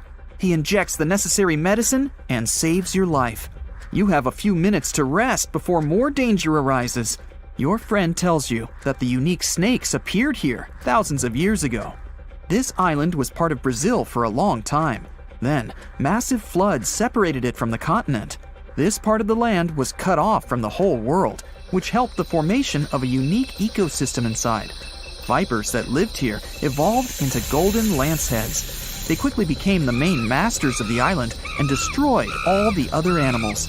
But how did they manage to survive without food, cut off from the whole world? They did it thanks to nature and evolution. This island is a transit point for many birds. They stop here to rest during long flights. These birds become dinner for the snakes. Previously, a snake bite almost didn't harm the birds. They were frightened and flew away, leaving the snake without food. But over years of evolution, the island's owners have developed such a potent poison that one bite was enough for a bird to never take off again. There's also a legend that a pirate hid treasures here a long time ago. And, so that no one would ever find it, he brought snakes to guard his gold. Of course, there's no chest with coins here, but the island is attractive for modern pirates, even today. Golden lancehead snakes are an expensive commodity, so bad people often visit this place to hunt the reptiles. That's why the Coast Guard is always on duty around the island. People are forbidden to visit this place. And even if someone manages to get past the guards, they will have to face the rocks. Only biologists and scientists have permission to study the local fauna. A necessary condition for a visit is a doctor's presence in the team, so they can save people from the snake's poison. So we have pirates and hordes of poisonous snakes, but there's something else that makes the island even worse. At this moment, you hear rustling all over the building. Thousands of little paws are tapping on the walls and floor. You look around and see lots of giant cockroaches. Some of them are half the size of your palm. They crawl under your clothes. You and your friends scream in fear and run out of the lighthouse. Quickly, you reach the shore and fall into the water. It seems that not a single cockroach is left under your shirt. But that's not all. You hear a strange buzzing sound. You look around and see a dark cloud of flying beetles forming in the sky. It's locusts! Thousands of flying insects are heading in your direction. To avoid a collision, you dive under the water and wait for the cloud to pass by. You go up to the surface and move to the shore.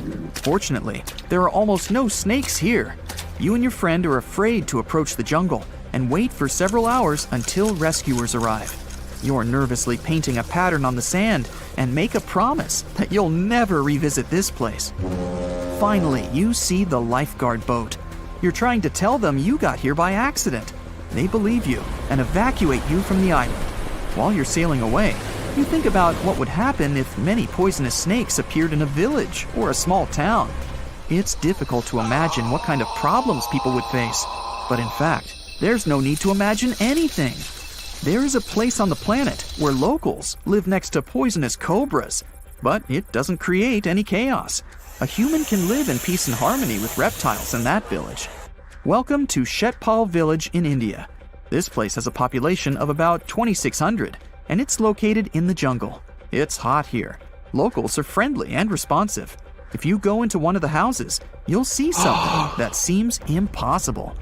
The king cobra, whose venom is one of the most dangerous in the world, calmly crawls around furniture and eats eggs and meat that people give. There's even a special corner for the reptile to relax from the scorching sun, drink water, and have a snack. People are happy about the cobra, as if it was a pet. In the village, cobras are everywhere. They come into houses and schools, crawl through the streets, and keep company during dinner. The locals consider them full-fledged residents. They adore them. The snakes are also used to people and don't see them as dangerous. The coolest thing is there has never been a tragic case in the village because of a poisonous bite. There's no other place in the world where cobras live in such harmony with people. Guam is not like any other island. It should be, from the looks of it, a peaceful green paradise in the vast blue of the Pacific. But something happened here that changed this place forever. Guam was invaded by awful little creatures, millions of them. Ecologists can't catch a break in this place. One time they had a cool island get-together. People roasted a whole pig over a fire, laughing and talking. But when everyone stepped away for just a moment, something else decided to crash the party. When they returned, they saw it, a thick snake wrapped around the roast pig. Its eyes shimmered under the fading firelight, scales reflecting the embers. It was eating, swallowing the chunks of pork whole. A brown tree snake. This creature wasn't supposed to be here in the first place. It's an invasive species. It crept onto a cargo ship back in the 1940s, and in the years that followed, it couldn't stop bothering the island's true inhabitants, the birds. Guam was once a paradise of chirping, singing life. Its forests were home to 12 species of birds, so the air was always filled with beautiful whistles and calls. That is, until the snakes came. They slithered through the trees, finding nests, devouring eggs, and wiping out entire generations before they could even hatch. And in just 40 years, the jungle fell silent.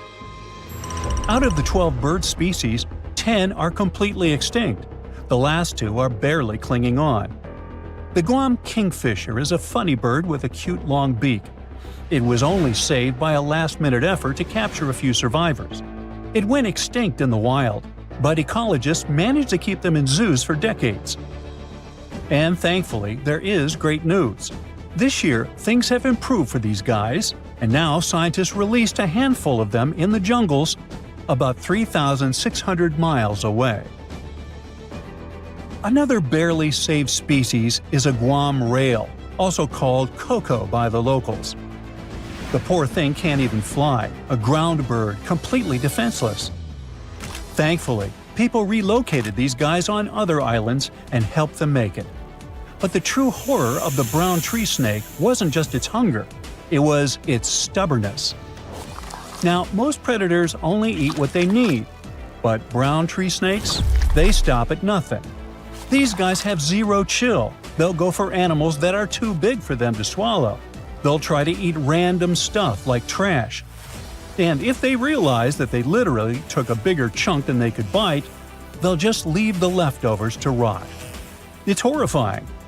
When researchers were trying to understand why the birds were disappearing suddenly, they gave them tiny radio transmitters to track their movements. But every time scientists went to check on tagged birds, they kept finding the tracking signals inside the snakes, or in bodies left by the snakes. Oh, and now these snakes have nothing to eat.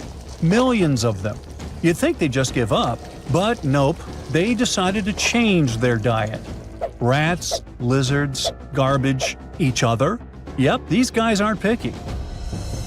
What's even crazier is that it was just the beginning. Birds aren't just there to sing pretty songs. They eat things like bugs and help keep nature in balance. And when they disappear, you can tell because something starts taking their place. Spiders. Guam's spider population absolutely exploded. The place is drowning in silky webs and creepy little legs. Especially the banana spiders. Giant golden-bellied creatures that build sprawling webs bigger than anything seen on other islands. Or the huntsman spiders, the size of a human hand. Like the name hints, they chase their prey down the island, skittering across the jungle floor, and use fangs to inject venom quickly. Tiny Argyle Road spiders are also lurking among them. These are sneaky little thieves that steal food from their much bigger neighbors. Sometimes they even eat those neighbors. And finally, the tent web spiders, whose webs are like entire cities. They create a single mass of silk where dozens, sometimes hundreds of spiders live together. Some ecologists call them condo webs, like some multi-level apartment complexes. These condo webs stretch from the ground all the way up to the jungle canopy, so the forest starts looking like a Halloween party. You can wrap into these things like a mummy. It became so common that hikers started carrying spider sticks, long branches used to sweep away the webs before they got caught in their faces and clothes. Recently, in 2012, they finally decided to count all these guys. Well, you'd never guess it. From 500 to 730 million eight-legged creatures in the jungle. The island has 40 times more of them than other places nearby, like islands of Rota, Tinian, and Saipan combined. And that's a low estimate, because some webs are not within an arm's reach. And these guys keep evolving too. The banana spiders usually weave something called a stabilimentum. It's a zigzag pattern of thick white silk woven through the web. Though scientists aren't entirely sure why they do it. Maybe it strengthens the web or makes them look bigger or scarier. The strongest theory is that it warns birds. The bright, thick pattern tells them not to fly around here because they'll ruin everything. Oh, but on Guam, you don't have to worry about the birds at all. So now they stop decorating their webs entirely. The worst part is that no one really knows how to fix this. To protect one of the species called the Micronesian starling, ecologists built nest boxes, safe enclosed spaces where the birds could raise their chicks. To make sure snakes couldn't reach them, they installed smooth metal poles beneath called baffles. The idea was simple. The poles were too wide, too slippery. The snakes wouldn't be able to climb them. Well, that was the hope. These brown tree snakes decided to lasso the poles instead of climbing them. One snake, thin as a rope, wrapped itself completely around the metal cylinder, coiling into a loop. Then it began shimmying up the pole. Scientists only discovered this in 2021. They've never seen a snake pull this one before. They literally refuse to leave the birds alone. Humans have tried everything. Trapping them, building barriers, scouring the forest with flashlights at night, setting up fences. But nothing has worked, so far. There are just way too many of those guys, and they're all too smart. Now, just so you know, the U.S. spends nearly $4 million every year trying to control this disaster. But the only real success is a single tiny patch of land at Andersen Air Force Base. Scientists managed to drive down the snake population there using bait. But the truth is slowly sinking in. The snakes aren't leaving. Humans can send rockets to space, but this is too much. That also means that Guam Island will start looking entirely different soon. Guam's forests always felt mysterious and kinda creepy, even without the invaders. There's no soil, no soft place to step. Instead, it's all jagged, broken limestone. Everything is full of razor-sharp rock left behind by an ancient coral reef. It was being pushed up over millions of years. Trees force their roots into the cracks. Everything is packed with twisting and curling plants. Breadfruit trees, prehistoric-looking cycads, spiky pandanus trees. And just as a cherry on top, a typhoon comes ripping through every few years, tearing it all apart. Luckily, plants usually grow back fiercely. Now, walking there is insane. It feels like walking in the sea, though instead of balancing on waves, you're trying not to trip and gash your shins open on the sharp rocks beneath you. You have to think through every step. But now, things are going to get so much worse. 70% of Guam's trees relied on birds to carry their seeds, spreading them far and wide. So, without the help of birds, the trees drop their fruit directly to the ground, where it sits and rots. So nothing grows. Well, perhaps the invaders' rule over Guam may last forever, and soon this place won't be friendly to tourists at all. It may become one of the worst places on Earth, if it isn't already. There's a beautiful island in the Atlantic Ocean 25 miles off the coast of Brazil. It's easy to reach, has an endless beach line, steep rocks to climb, and vibrant tropical greenery. Yet there isn't a single hotel here, no one's hiking on all those rocks, no one's watching sunsets by the ocean, and you'll never see kids build sandcastles on the beach. People left this island a long time ago and will unlikely ever come back to live here.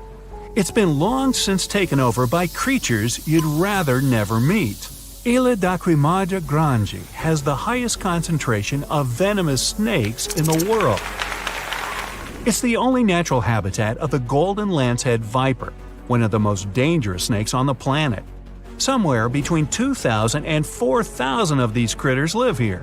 They say you're never more than 3 feet away from meeting one of them on the island. They're like life insurance salesmen. Lancehead vipers have venom that's 3 to 5 times stronger than that of their closest mainland relatives. Evolution helped them to develop it to keep them properly fed. Their only prey is birds that visit the island to rest. Lanceheads have to slither up the rocks for lunch and can't wait and trace those birds like other snakes. So they developed a super venom that works almost instantly. One legend says the snakes ended up in the middle of the ocean thanks to pirates. They were looking for a good place to hide their booty, their gold. The island was a perfect match. They also needed something to protect their treasures from any invaders. So they brought some snakes, and those multiplied quickly. A more realistic explanation involves not humans, but rising sea levels. Snake Island used to be part of the Brazilian mainland, but the sea isolated it from the rest of the country around 11,000 years ago.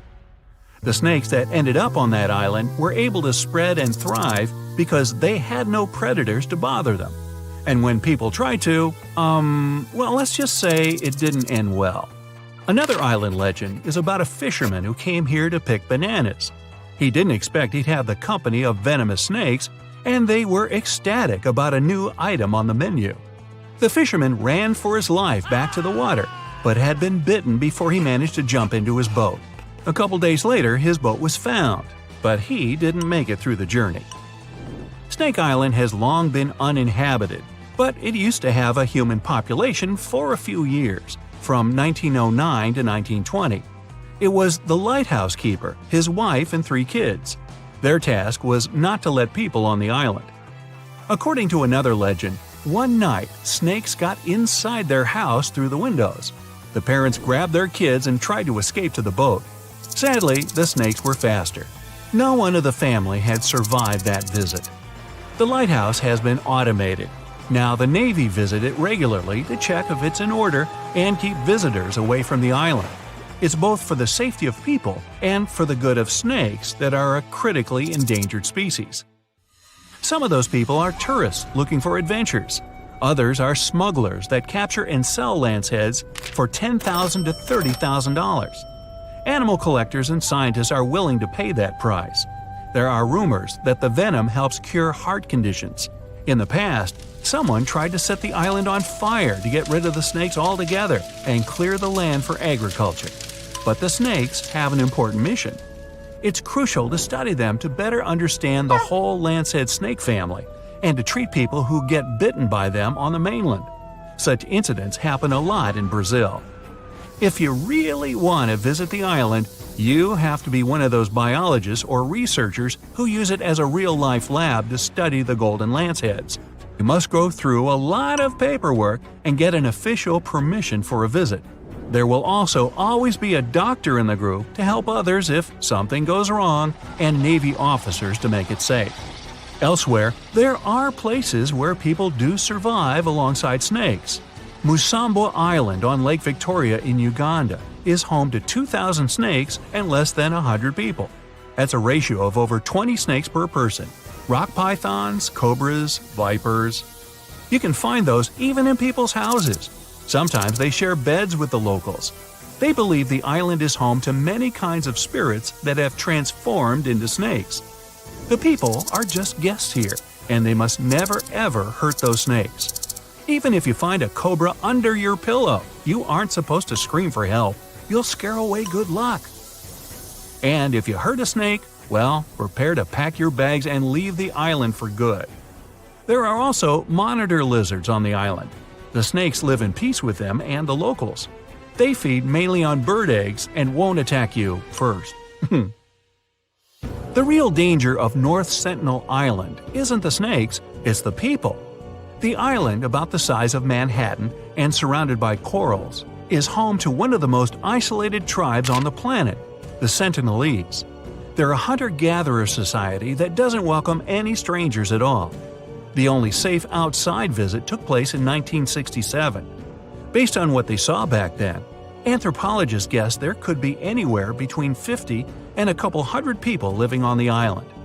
No one else in the world speaks or understands their language. Another dangerous place is Makajima Island in Japan, south of Tokyo. It's famous for the active volcano it sits on. There have been 6 eruptions in the last century alone. Poisonous gas has been leaking through the ground ever since the latest incident in 2000. For years, all residents and tourists had to carry gas masks at all times when on the island. When the siren went off, it was a sign to put it on immediately. It meant the sulfur levels in the air had dangerously risen. Luckily, it's been years since the gas masks were necessary. Volcanic activity made Lake Kivu in Africa a dangerous place as well. It sits exactly where tectonic plates are slowly moving away from one another. It makes the Earth's crust thinner and the volcanoes more active. That's why there are hot springs under Kivu that send hot water, carbon dioxide, and methane into the lake. Microorganisms that live in the lake generate more methane.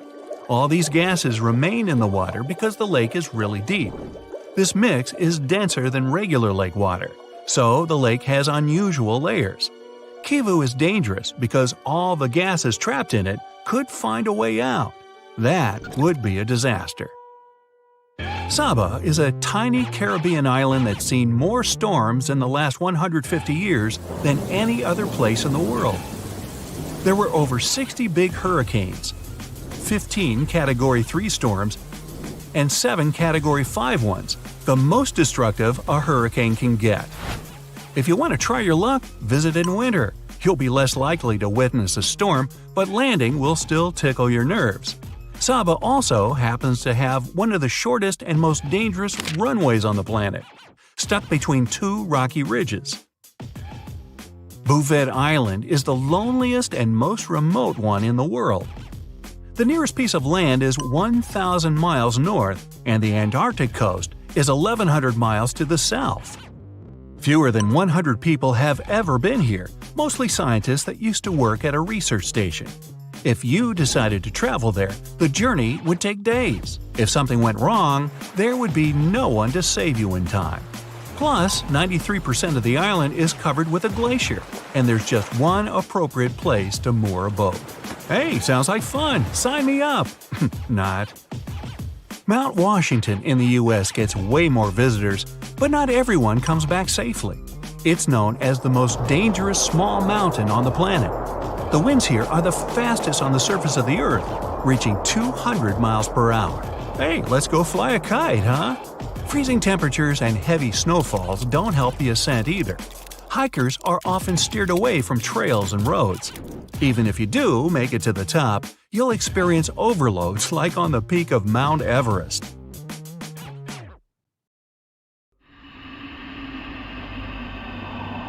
You're walking along a hot desert under the scorching sun. You run out of supplies. There's no more water. You dream about rain, but there are no clouds in the sky. With each step, you lose more and more strength and fall. You notice a small pond nearby.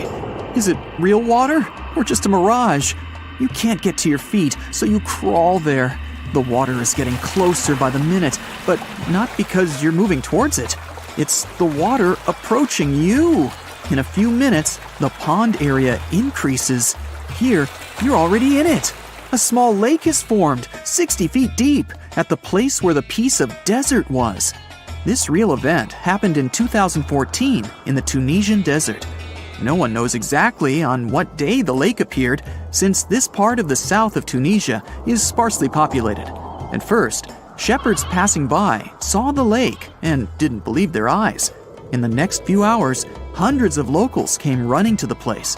They began to swim, jumping into the water from the surrounding rocks. But a few days later, something strange happened to the lake. In the beginning, it was a crystal clear turquoise blue color, but then it turned dark green. People didn't attach any importance to this and continued to swim. They shouldn't have done that. The scientists and geologists arrived and immediately announced that it wasn't safe to swim in the lake. Muddy green water means the lake is stagnating.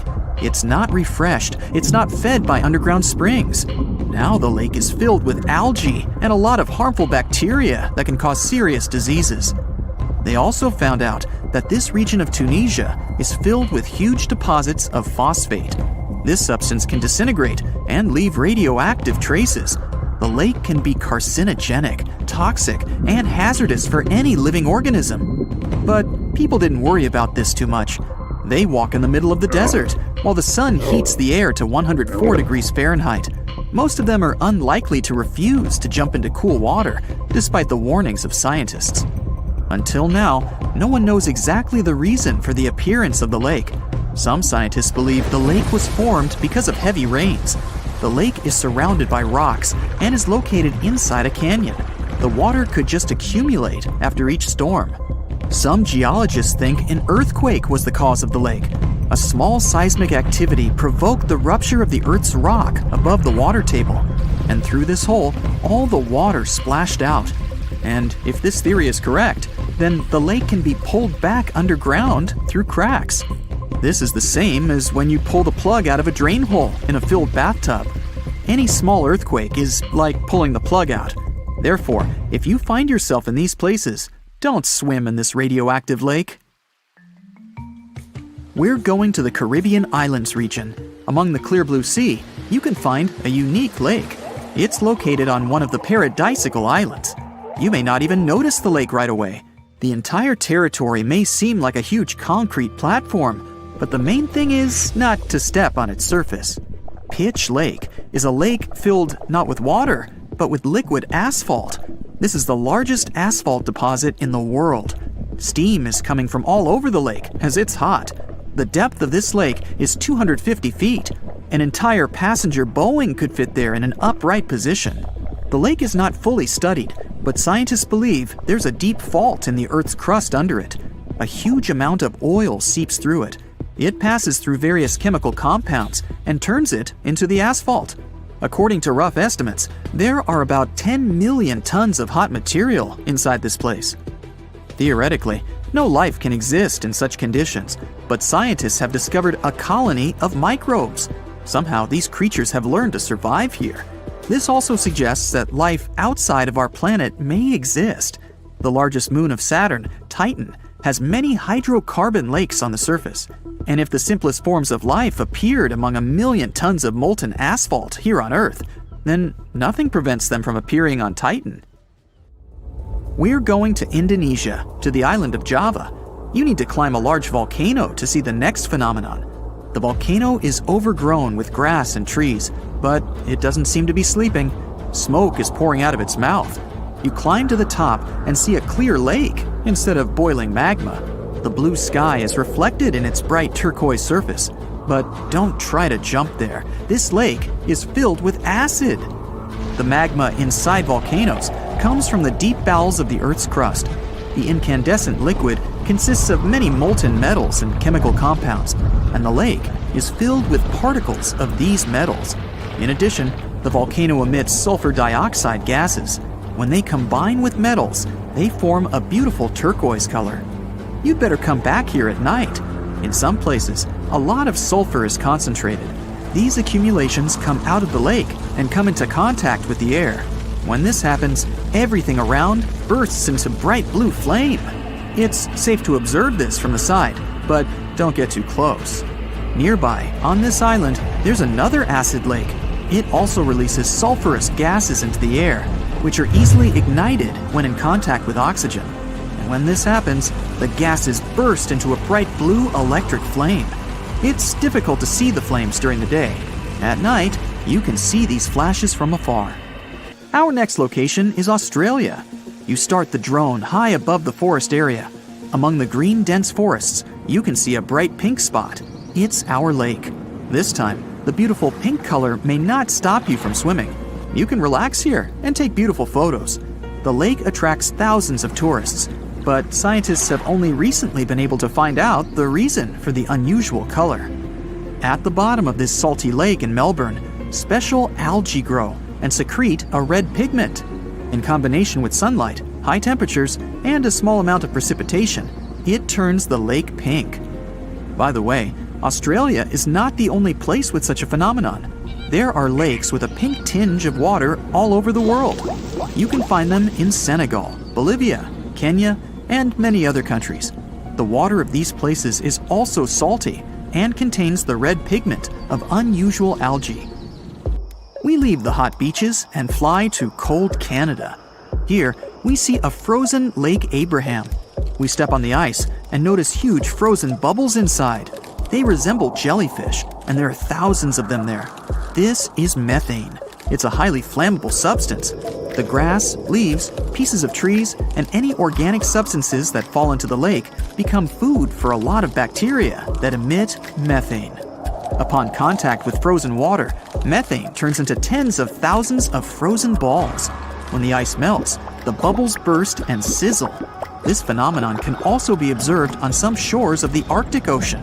There, the size of the bubbles can reach several times more than balloons. It's a beautiful sight, but it's not safe, since methane ignites when it contacts with air. We're in the coldest place of our journey. It's Antarctica, near the driest desert on Earth. A dry place doesn't mean it has to be hot. It's an area with minimum precipitation. The desert isn't sand and cacti, but a place where almost no living life inhabits. Some areas of Antarctica meet these two criteria.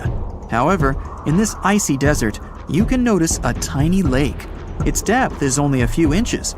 Technically, it's a pond, but the most amazing thing is that it stays in a liquid form. The temperature here drops to negative 58 degrees Fahrenheit. The pond should be frozen, but this doesn't happen. Don Juan Pond is one of the saltiest reservoirs on the planet. The amount of salt here doesn't allow the water to freeze. Scientists have been studying this lake for more than 60 years, but they still can't find out the exact reason for the appearance of water here. You're off to work, and boom, you see someone getting snatched by a 5-foot giant eagle that has the power to lift a child. Luckily, this is a pretty rare occurrence now, but around 2 million years ago, it was totally possible. Humans are now on the top of the food chain. I mean, many animals can hurt us, but they would rather munch on something less dangerous than people. Until a couple of years ago, almost everyone thought we were the #1 predator in the world since the beginning of our times. But let me tell you a little secret. We weren't the top predators. Somewhere in Africa, near the town of Tang, in a mine, archaeologists uncovered something probably worth more than gold. It was a small skull that belonged to a hominin, a human species that lived just before we split into two groups. One group is today's chimpanzees, and the other one is us humans. That is probably why we're so similar to chimpanzees. And believe it or not, we share 98% of our DNA with them. The critter was nicknamed Tongue Child because most likely it belonged to a young human. Before this discovery, we had no idea we originated from Africa. As you already know, on that continent, there were many big animals that could eat us in a single bite. Even now, the situation is not that different. The bone was found among many other animal bones, suggesting that early humans, Australopithecus, had a pretty rough life and were eaten by anything that liked meat. Since we were only around 4 feet tall, we were on the menu for many animals. Probably the scariest one for us was the eagle. You might think eagles are just lazy birds who sit on trees all day, but our friend from Tongue had a pretty bad experience of encountering one. When Tongue's child was a little kid and was playing outside, the eagle grabbed him and took it to its nest. We have no idea how big the bird was or what kind of eagle it was, since there isn't any evidence. Eagles regularly hunt baboons in Africa now, and when experts compared the marks on these animals with the marks found on the ancient skull, they discovered those marks were almost identical. The worst thing about eagles is that they're like zombies, and their favorite food is brains, so they attack the head first. Even now, we're not safe from sky attacks since eagles can theoretically snatch kids. Stop looking at the sky now. There are many more land animals that can harm you. Roughly 500,000 years ago, our ancestor, Homo rhodesiensis, was doing his chores when he was ambushed by a hungry ancient hyena. He had a few broken bones, and the hyena stashed him in a cave in Casablanca, where he was uncovered 500,000 years later. Not many animals can chew through bones like it's nothing. Hyenas have a bite force that is 7 times stronger than ours. They keep meat stacked in hidden places, so they can have snacks for later. Since we can't see at night and hyenas can, they hunted us at night. This might be the reason why people are scared of the dark. It's an instinct passed down from our ancestors because, at night, they had to stay inside caves or other structures to avoid monsters. Technically, our ancestors played real-life Minecraft in survival mode, but our long-lost cousins weren't afraid of hyenas since they hunted them for food. Hyenas also hunted us for food, so what exactly happened will most likely remain a mystery until we invent a time machine. Today, hyenas are known man-eaters, but they're nowhere near their ancient ancestor, which was twice their size. Homo heidelbergensis was an incredible hunter that hunted everything from giant deer, rhinos, bison, and many more animals. But there was one creature that made the hair on their necks stand up. It was a giant with 8-inch teeth, weighing more than 1,000 pounds. No animal was safe during its era, which was around 300,000 years ago. Of course, I'm talking about the saber-toothed tiger. It actively attacked our ancestors, among other animals like crocodiles, monkeys, horses, and honey badgers. You might be one of those who have a terrible fear of snakes, and that might be because they hunted your ancestors. We have been sharing this planet with snakes for over 100 million years. Our early pals were so scared of them that they evolved and developed sharper eyesight. Their brains grew bigger since snakes were ambush hunters, sneaking up on humans and attacking them unexpectedly. Initially, we were colorblind, but snakes hunted us so much that we developed 3-dimensional vision and the ability to see colors. All of these tricks allowed us to see snakes better. But evolution works both ways, and around 60 million years ago, these reptiles developed venom because they lost the ability to stealth attack. The good news is that humans have developed bigger brains and learned to distinguish between venomous and harmless species. The worst monster Neanderthals probably had to watch out for was other Neanderthals. There's much evidence that shows that we sometimes were unfriendly towards each other. This theory is called the dangerous ape theory. Neanderthals didn't hunt one another regularly since there was an abundance of animals that had more nutrients needed to survive. Neanderthals most likely hunted one another when they didn't have any other food, or for rituals, or in self-defense. Around 4 million years ago, near Lake Turkana in Kenya, there was a humongous crocodile with a taste for humans. It was not that modern-day croc that can only reach 20 feet in length. Its ancient relative was 27 feet long, the largest crocodile ever. This prehistoric creature could swallow us in one bite, since we were only 4 feet tall back then. We don't have proof that this animal hunted us, since they had a powerful stomach that could liquefy bones easily. But there was a foot found that had clear marks from a crocodile's jaw. The ape probably wanted to cool off or drink some water and was grabbed by the prehistoric reptile.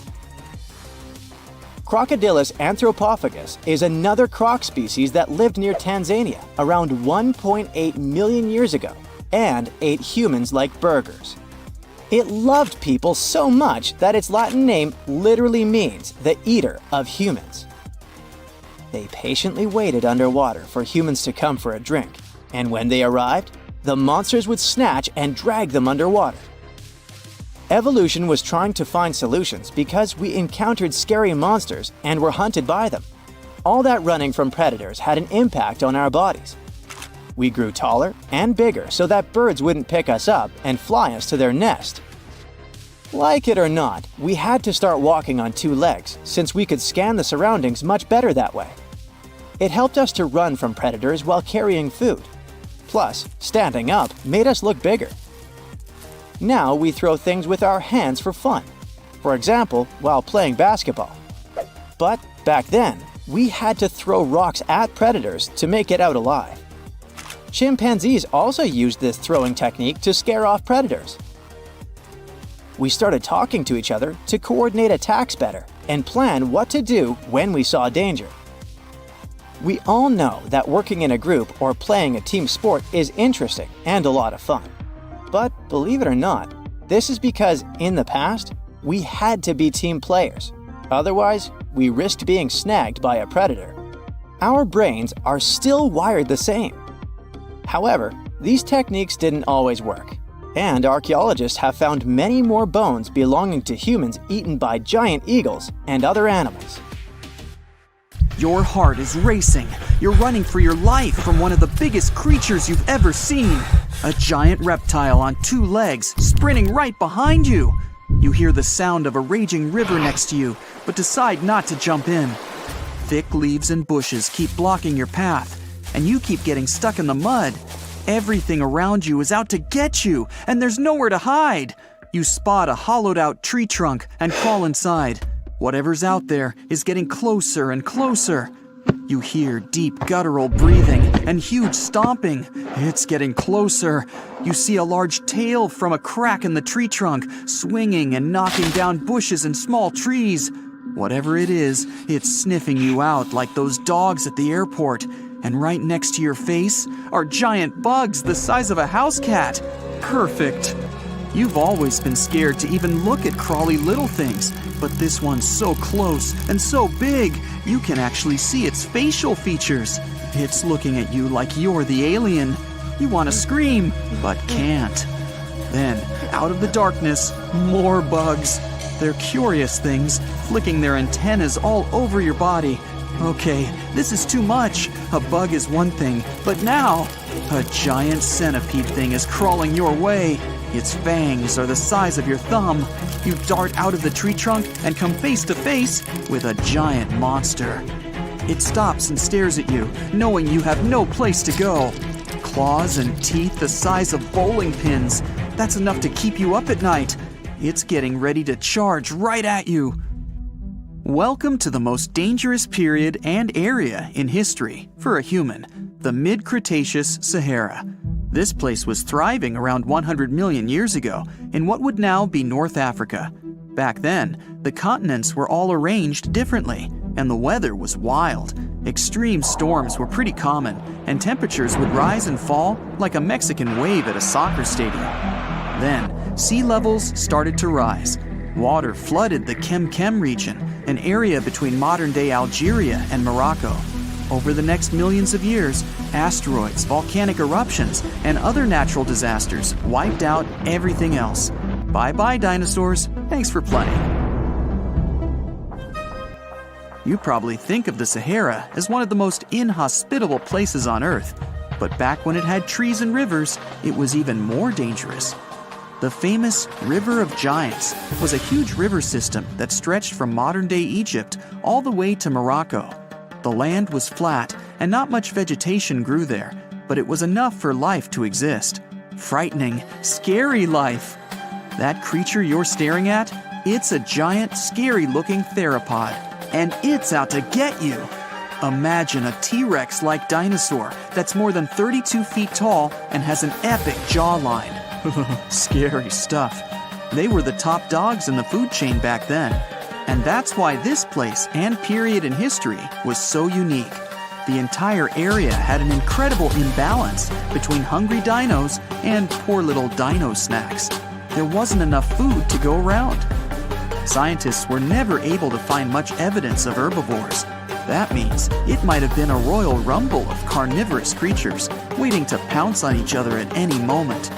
So, after a while of having a stare-down contest with a giant theropod, a shadow creeps up on you from behind. You're too scared to turn around, but the growling is louder than anything you've ever heard. It shakes you to the core. You turn around and see a Spinosaurus, and that's about all you can see. You know how they always show the T-Rex as the king of the dinosaurs? Well, this one would be, what, the emperor? It stands about 50 feet tall and has a sail of scales on its back, the size of a regular human. Then add in a crocodile-style snout with razor-sharp teeth and some short, powerful legs. Its diet mainly consists of river fish, but it's looking at you like you're a delicious fish taco. The two alphas are now in a standoff, with you stuck in the middle. But before you close your eyes and get ready to be eaten, they begin fighting each other, knocking down trees. You tiptoe your way out of there and run. The further you go, the better, right? Wrong. Not here, because everywhere you go, there's going to be something dangerous. During this period, there was danger in the sky, in the water, and on land. There were small mammals scurrying around here and there, but they mostly stayed in the shadows to avoid danger. After 5 minutes of running as fast as humanly possible, you make it out of the forest and onto an open plain. Bad move. Now there's nowhere to hide. Suddenly, you hear another shriek. You look behind you. Nothing. It's just short grass everywhere. Then you tilt your head up to the sky and see what looks like a giant bird. Only these are technically flying crocodiles. There were plenty of huge pterosaurs that ruled the skies. Alanqua saharica was a flying reptile that may have eaten fish in the river. Those fish must have been tasty. It had a huge wingspan and long, slender jaws. Oh, and it was the size of a small bus. This one found you and is racing down to catch you. You run for your life, again. And this time, there's no place to hide. Suddenly, you feel talons grasping onto you and you're lifted off the ground. You soar up. If you weren't scared out of your mind, you might have noticed how beautiful the giant river channels below you are. The Alanqua maneuvers like a fighter jet, headed for the mountains, dodging all obstacles. You see a large nest with some mini beasts in it. They're hungry and as large as you. Not a great combination. You try to break free, but it's impossible. The creature drops you in the middle of the nest and flies off. You try to cover yourself, but the little ones keep pecking away. It's only a matter of time before it's too late. You look down below you and see the river. You can't tell how deep it is, but it's got a really strong current. You're out of options. You dive into the raging river and get dragged along with the current. Safe for now-ish. Imagine it's 2021. You're walking along one of the hottest and driest places on Earth, the middle of the Sahara Desert, only to find fossils of oversized fish. They ranged from bite-size to bus-size. Even freshwater sharks lived there. These weren't your average little fishies. Judging by their teeth, those guys meant business. You might even find a giant sea turtle swimming around. Okay, back to your wacky adventure. Luckily, you wash up on a safe sandy part of the river where you're able to relax. You drink some river water and try to find a safe place to make camp. Every noise you hear makes you jump. You sit down and try to enjoy the calmness of ancient Earth. Just when you feel you can finally catch your breath, you see a Spinosaurus walking along the river on the prowl. You run off and hide under a bush. It passes you by. You're safe. Or not. It turns, shakes the bushes, and sees you. Just then, a large boom scares it away. It's the sound of you jolting awake. You turn on the light and see your cat staring at you. Those dinosaurs seem so real, probably because of that documentary you were watching right before bed. The entire mid-Cretaceous ecosystem depended on rivers for daily life. Just like all ancient civilizations, rivers were essential for the creatures of the time. And very recently, scientists discovered a new species of snakes that went extinct back then, with no known descendants. To understand these ancient ecosystems, it's important to know a lot about fossils. You might find two different fossils side by side, but those animals might have lived millions of years apart. Psst, run! Really, it's not safe out there. There's a saber-toothed tiger lurking around. You better be careful. What are you doing? Don't peek. Okay, just one little peek. How's this possible, you ask? That's because you're in virtual reality, of course. These cool but very dangerous-looking big cats were alive during the last ice age. What if they decided to show up at your doorstep out of nowhere? Knock knock, a saber-toothed tiger is waiting for you to buy its cookies. Meanwhile, the coelacanth, this massive-looking fish, comes from a lineage that's been around for over 300 million years. We thought they didn't exist anymore until 1938, that is, when a live coelacanth was found again. Since then, they've been roaming the waters of the east coast of Africa and the waters of Sulawesi, Indonesia. Man, I wouldn't want to go for a swim and meet one of these fellas face to face. Their jaw has an intercranial joint, which means their mouth opens up by a lot. This is so they can eat large prey, like me. Not good. They're huge, too. Imagine a fish that's as long as you're tall and weighing as much as an average human. The takahe, a flightless bird, was thought to be gone in the year 1898. They're very cute, small and multicolored, usually not taller than your knee. But picture this. You're out for a hike in the Murchison Mountains. Looking around, you spot the bird you thought was extinct. But there they are, as happy as ever, surviving and chilling. A whole colonies of takahes was indeed found just 50 years after they were pronounced extinct. Good job, tiny little birds. A singing dog. Ever heard of those? Riley does sing sometimes when he's bored or hungry, but these are real performers. New Guinea singing dogs. They've been only recently discovered again in the wild for the first time in 50 years. Still, they were never completely extinct to begin with. New Guineans made sure they were safe next to them. But in the wild, very rare and hard to catch a sight of. Look, there goes one. The New Guinea singing dogs are called so because of their famous high-pitched singing. They sometimes sing together, too. A dog choir of sorts, where they all howl together. I bet they sing better than I do in the shower. Not going far from this area, we have bats, but these ones are sort of different. You see, their ears are enormous. I guess that's why they're called the New Guinea big-eared bats. Clever. The species was found again when one of them was accidentally caught in a bat trap. Until then, I guess they were playing hide-and-seek with us, because up till 1890, they had been thought to be gone. They're still not out of the danger zone because of habitat loss. Imagine you discover a fossil of a species you thought had been extinct for a long time, yet 2 years later, a whole living group of said species is found. Well, this is exactly what happened in 1977 with the Majorcan midwife toad. It's sort of brownish in color with darker brown that makes up its skin spots. Other than that, it's just a small toad with googly eyes. The group of live toads was found close to where the fossil was, on the island of Majorca. There aren't many of them left, about 500 in fact, and as of right now, they're declared vulnerable by the International Union for Conservation of Nature. Now, are you a fan of tortoises? You will be when you take a look at this huge beauty.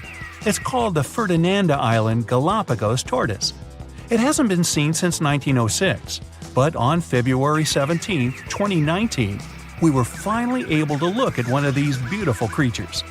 It's probably out there with a few of its mates right now, but they also don't allow themselves to be seen. We only know they exist because there's a few tracks and scents. With yet another frog, we have the horned marsupial frog.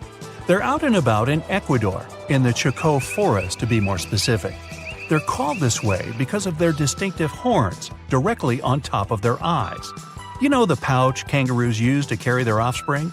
Well, the female horned marsupial frog also has that, except it's on the back, so it acts as sort of a backpack. They develop their embryos there, and when they're ready to come out, they hatch as complete infants, unlike regular frogs where they start out as tadpoles. One more toad, the starry night toad or harlequin toad. They're black and covered with loads of white spots all over them. Lost for 30 years, it was discovered back in 2019. Picture them as big bodyguards, water bodyguards to be exact. Oh, that's a very big toad on your screen. Well, for the Arhuaco people, that's exactly what they are, guardians of water. They also have their own name for them, Guna. Sounds like a cheese. When scientists found them yet again, they came across 30 of these little creatures, but initially, they were expecting only one. Well, what a nice surprise. Here's a tiger for you, although it doesn't quite look like your typical tiger. It's called the Tasmanian tiger, and it seemingly disappeared since 1936.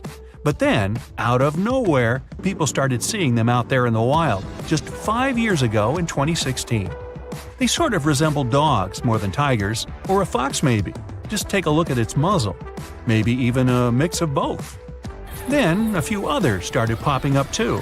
And if you happen to think you're seeing one right in front of you, but you're not quite sure, check if they've got stripes on their back. They're definitely out there, but still technically marked as extinct by the IUCN.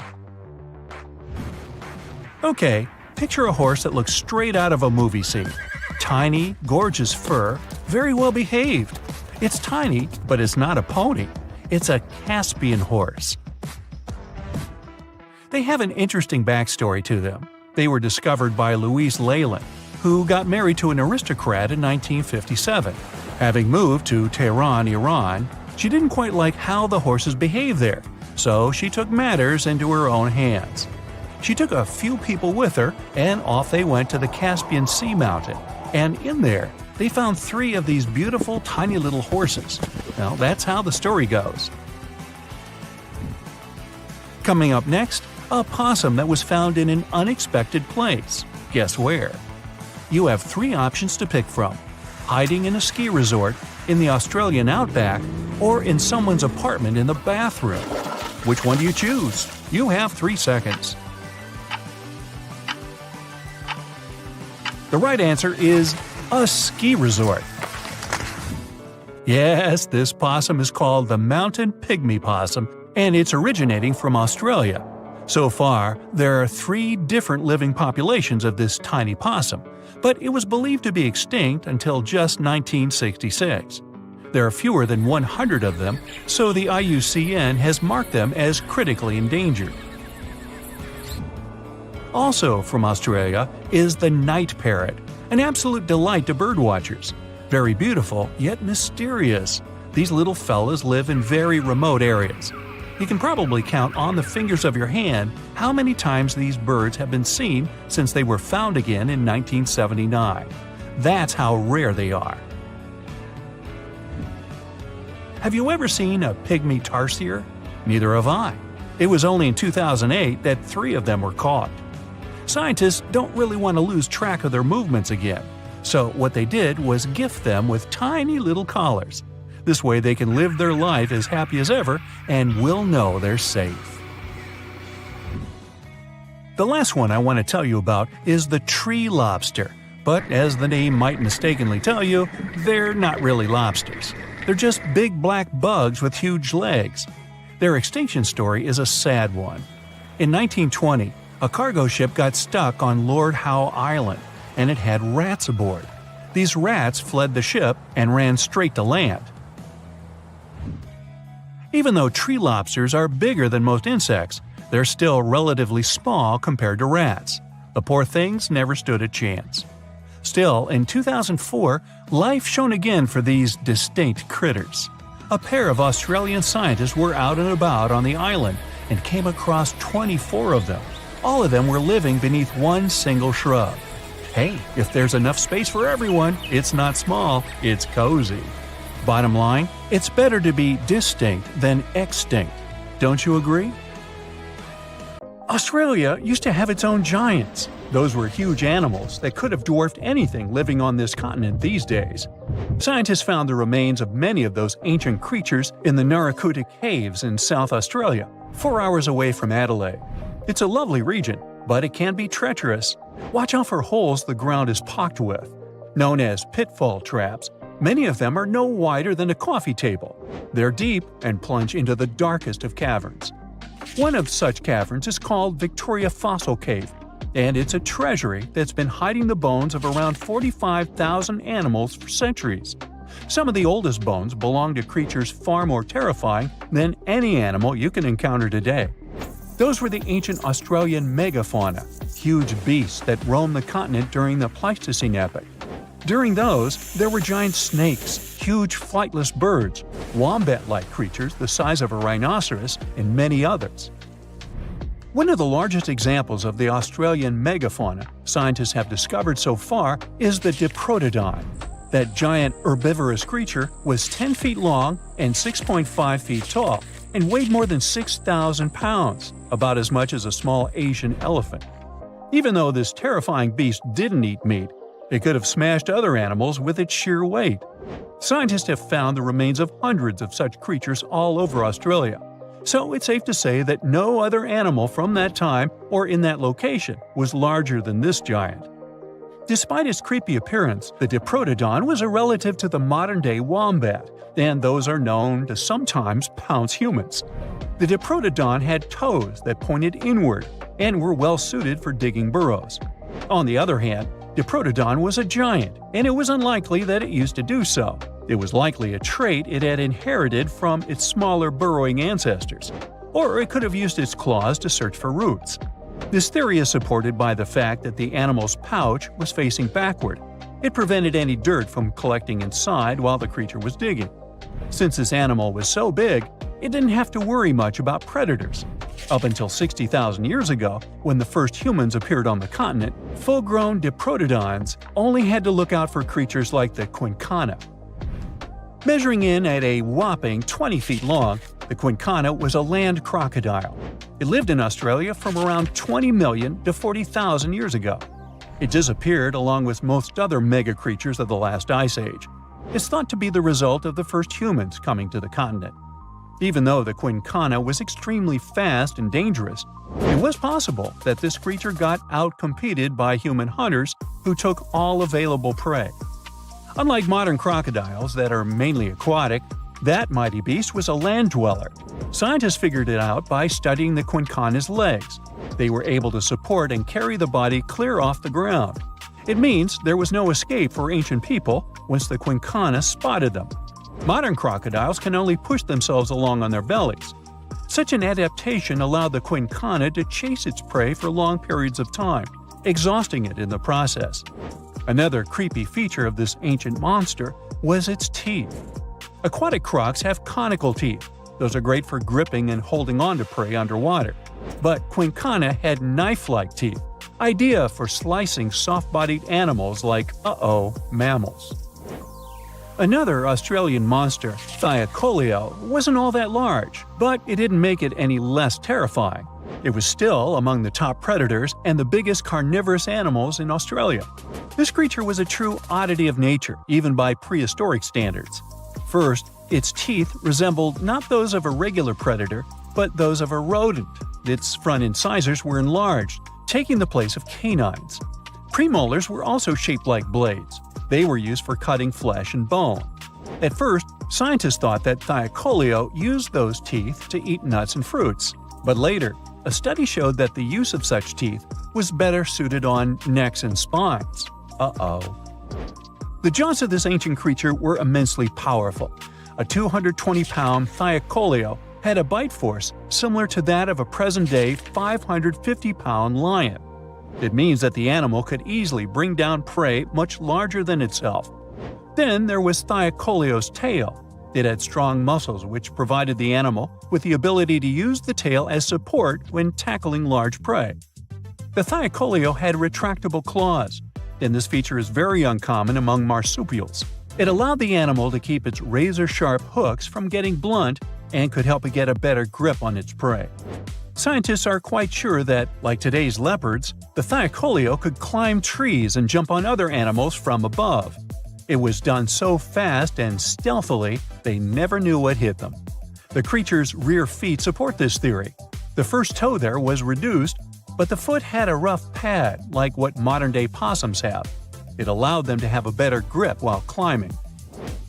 Right after scientists found the first skull of the Meliolania, this animal was classified as a lizard. That's why its name translates to small groomer. But after they discovered more complete fossils, it turned out that the Meliolania was a giant turtle. But that's not all. It was one of the largest land turtles to ever have existed.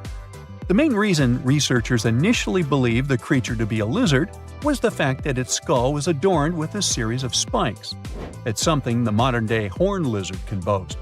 But even after discovering the true nature of the Meliolania, scientists still don't know how to properly catalog it. It might have been a creature that folded its neck under its spine, or it could have folded it to the side.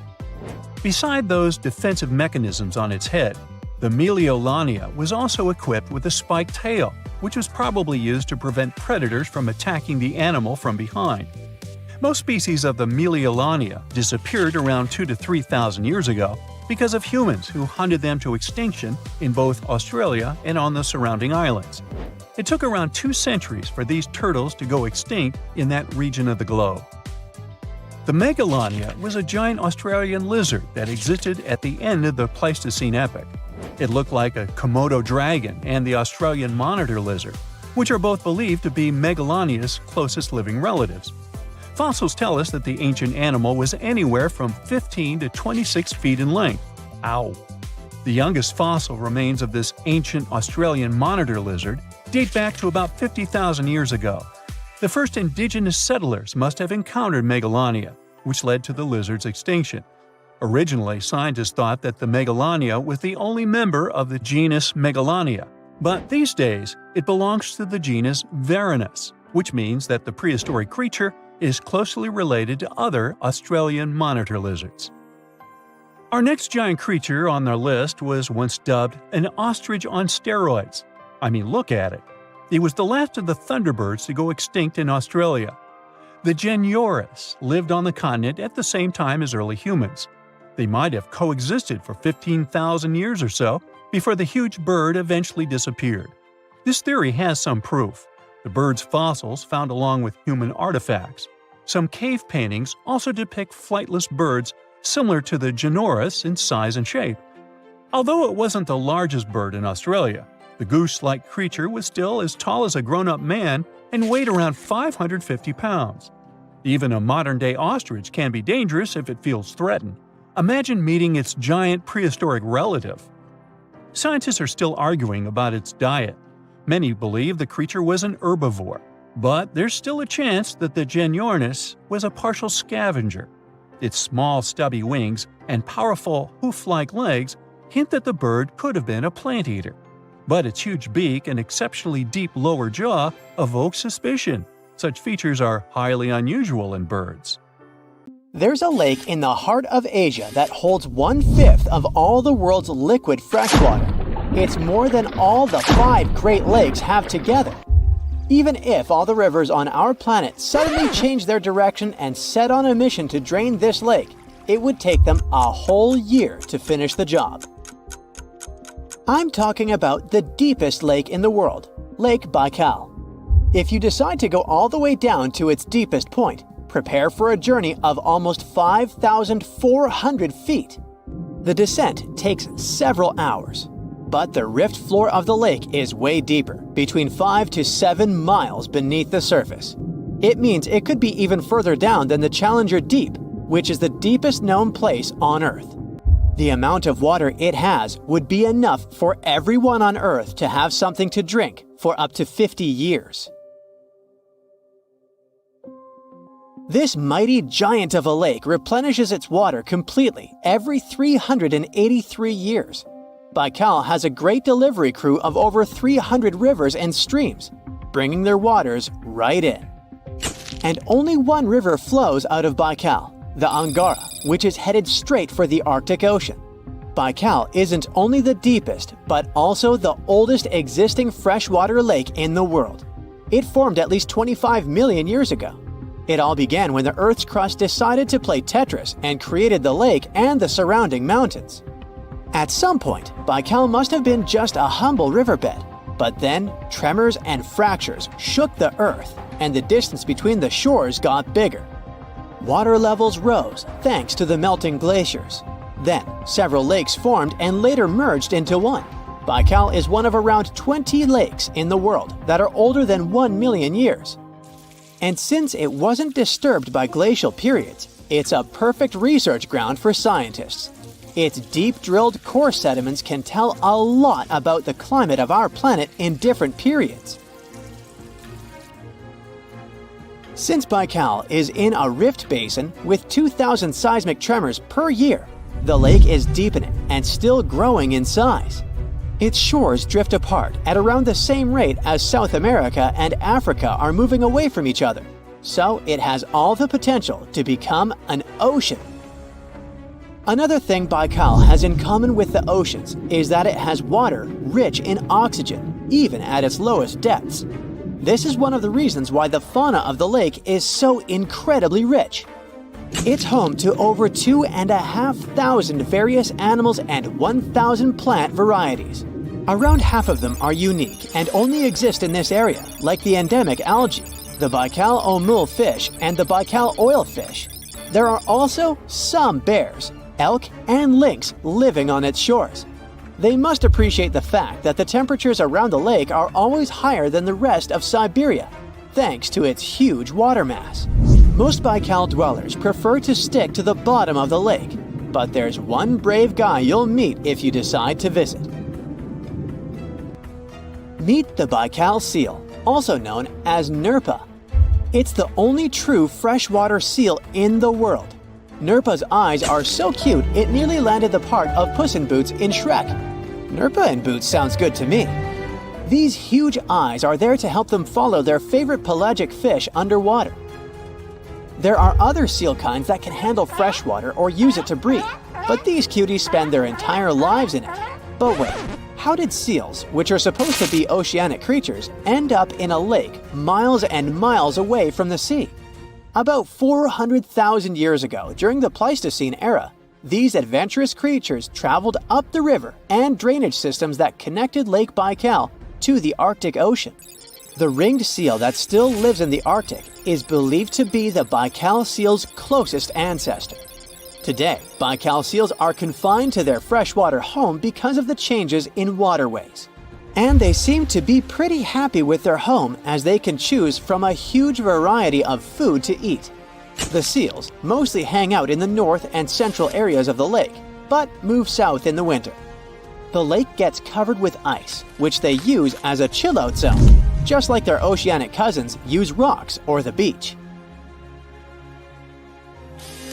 Since at least 1969, Lake Baikal has had some mysterious ice rings pop up randomly here and there. At some point, they got so big that the astronauts even spotted them from space. The rings usually appear in late April, but can be there in January or May. Scientists couldn't crack the code on how these rings form for a while. They had all sorts of theories, and the most popular involved methane gas bubbles from the lake's depths. But then, scientists noticed that some of the rings were in shallower waters, where gas emissions don't happen. So, an international team of scientists decided to solve the mystery. They traveled to Lake Baikal, drilled holes in the ice, and dropped sensors into the water. In 2016, when they started the research, they heard that two vans had gotten stuck in the mysterious ice rings. Once they had analyzed the data from the sensors, it turned out that the secret behind the rings was warm eddies flowing clockwise under its ice cover. The currents were less intense in the center of the eddies, so the ice above them was thicker at the edges. The waters of the lake are so clear that you can see some extremely deep parts up to over 130 feet down. This is thanks to the surrounding mountains that send off melting ice right in. Plankton that live in the lake also helps clean the floating debris. When this crystal clear water freezes, it forms an unusually thick and see-through layer of ice. The wind likes to play sculptor on Baikal and creates one-of-a-kind pieces of art here. It picks up water, which, of course, freezes into the most unusual designs. Frozen bubbles and icicles you've never seen before. The location and geography of the lakes and the cycles of melting and refreezing create the perfect conditions for this ice workshop. And you can even see rocks that seem to be floating. The bottom of the rock freezes to the surface of the ice. Then, the strong winds wear away the surroundings, leaving a perfect pedestal for the rock. If you think the floating rocks look eerie, how about Baikal's version of the Loch Ness Monster? The local Buryat people have a legend about the water dragon master that lives in the lake. A dragon is believed to be the most powerful creature living on Earth in Asian mythology. They believe there are 4 dragons living in the 4 seas, each responsible for one of the cardinal directions. Baikal is the North Sea in this story. The image of this dragon is supposedly etched in ancient petroglyphs on the cliffs of Baikal. There's also a hefty stone slab that looks like a monument dated back to somewhere between the 3rd and the 9th century BCE, depicting a mysterious water monster. Imagine the stories this stone could tell, echoing the whispers of a bygone era and leaving us to unravel the enigma of the Baikal cliffs. The legend says that a local warrior was chasing the dragon. He finally reached the largest Baikal island of Alkan. He was ready to face and defeat the dragon, but the beast turned into a beautiful girl, and they got married. That's one unusual twist to a classic defeat the dragon and take the girl story. So, local legends describe that dragon as a giant sturgeon with an almost gator-like snout and armored body. In reality, the mythical monster must be one of the many huge fish living in the lake. They can afford to grow to several feet in length thanks to the high levels of oxygen in the water. Beluga sturgeon can weigh several thousands of pounds, lives up to 50 or 60 years, and never stops growing. What's the scariest predator under the ocean? The crocodile? I don't think so. Loch Ness Monster? Please, it never existed. How about the Kronosaurus? Well, it is extinct, but you might be onto something. Let's take a look at what it'd be like if these creatures were still around today. First things first, what on earth was it? The Kronosaurus was a marine carnivore that lived in the cool, high-latitude Eromanga Sea. It covered vast areas of inland Australia between 90 and 120 million years ago, during the early Cretaceous period. Near-complete fossils of the creature were also found near Colombia, which is a country that has a noted connection to prehistoric reptiles and turtles. This fact makes it extremely possible that the monster I'm about to describe existed worldwide. You might have heard saurus and thought, oh, it's a dinosaur. But these were actually reptiles. They were the largest member of the Pleosauroidea family, referred to as plesiosaurs. Fossil evidence suggests they weighed over 20,000 pounds and were roughly 30 feet in length. Just to put that in perspective, the longest crocodile ever measured was a saltwater crocodile by the name of Lolong from the Philippines. It was 20 feet in length and weighed just under 2,500 pounds. And that's still 10 feet shorter and incredibly lighter than the average Kronosaurus, making the crocodile seem like nothing more than a glorified goldfish in comparison. Despite its terrifying length, the most physically daunting feature of the Kronosaurus was its head. Its skull was about 8 feet long, which was actually proportionally large given the size of its body length.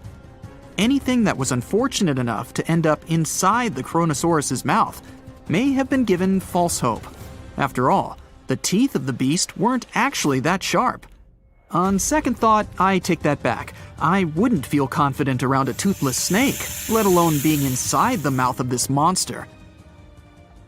But it's true that the Kronosaurus's teeth weren't sharp, especially when compared to other carnivorous reptiles, such as crocodiles and alligators.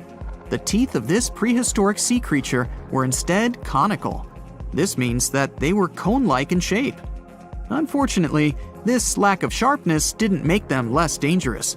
The teeth were enormous and could be up to 12 inches long from the crown tips to the bottom of the roots. This obviously meant that the Kronosaurus had an extremely powerful bite. It was estimated to be up to 30,000 newtons, which is almost twice as powerful as the bite of a large saltwater crocodile. Because of the bluntness of their teeth, they weren't suited for twisting their prey once in their grasp. But the size and shape of the teeth made them perfect for simple open and shut biting. They would have had no problem crushing hard objects such as the toughest of shells any sea turtle could offer. Just like crocodiles, the Kronosaurus is believed to have had a short neck. This may have been an adaptation to allow the beast to successfully catch small, evasive animals. Their body, in general, was fusiform and streamlined. This means it was narrowed at both ends and had very little resistance to the flow of water.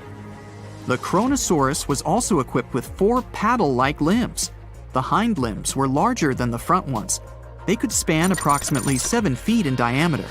All in all, this set the Kronosaurus up to effortlessly propel itself through the waters and be an ultimate predator. Predator X, if you will? That's the name that was given to the fossil of a creature discovered near Svalbard, a Norwegian island group, in 2009. The fossil was identified as a 50-foot-long, 100,000-pound monster with a bite force of 33,000 pounds per square inch. This might be the highest bite force of any known animal. Although Predator X is yet to be classified as any specific type of animal, it was definitely a plesiosaur like the Kronosaurus. And even if it wasn't Predator X, the Kronosaurus was still most definitely a ferocious titan when it roamed Earth's oceans. The Kronosaurus actually got its name from the Greek mythological figure of Cronus, the father of Zeus. Cronus was viewed as a titan from a generation of super powerful beings. So what was it that the Kronosaurus, this terrifying monster, actually feasted on to satisfy its appetite? This creature was known to eat sea turtles, squid, and other larger marine reptiles of that time, such as elasmosaurids and ichthyosaurs. This suggests that if crocodiles existed in the realms of the Kronosaurus, they too might have turned into lunch for the beast. There's evidence from the fossil remains of the Kronosaurus that suggests that they also feasted on sharks, which I know is a disappointment to those of you who view that beast as the king of the ocean. Not when the Kronosaurus was around, my friend. In any case, grounding all kinds of food into small pieces to help digest them would have been difficult without small teeth. This explains the presence of rounded stones found in many of the remains of these sea creatures. Researchers believe these stones may have been swallowed to control buoyancy or to help process food. It's also entirely possible they were accidentally swallowed while feeding on other animals from the seafloor. As if the Kronosaurus even needed to be a meanie with its already existing power and size, there's also evidence to suggest that it indeed might have been. It turns out that after using all its impressive attributes to catch its dinner, the Kronosaurus first liked to play with its food, like a cat does with a mouse. I guess since the hunt was so easy for them, they needed to get their fun from somewhere else. Well, I think now you should have a good idea about these creatures. So let's ask ourselves what it would be like if they were still around today. And by the way, why aren't they? Well, the Kronosaurus was completely finished off by the same KT meteor that took out the dinosaurs 66 million years ago. But even before this catastrophic event, they were coming under increased pressure from an even bigger and more vicious family of carnivorous marine reptiles known as mosasaurs. You can't always be a top dog, I guess, or rather, top marine reptile. But what if this never happened, and they were still roaming Earth? Well, this might be obvious, but can you imagine what kind of impact that would have on sea tourism? Based on the impact that famous movies about sharks and killer whales had, what do you think the presence of a Kronosaurus in the ocean would do to beaches? The very creature that would eat sharks and whales for breakfast. Beaches would certainly become a great place to go for a quiet walk, because nobody else would even be there. And what about such activities as boating, surfing, and scuba diving? You think anyone would dare try them, knowing that this 30-foot beast could be lurking beneath them? Let's give humans some credit and assume most of them wouldn't. This would cripple the global sea tourism industry, which is responsible for earning roughly $143 billion every year.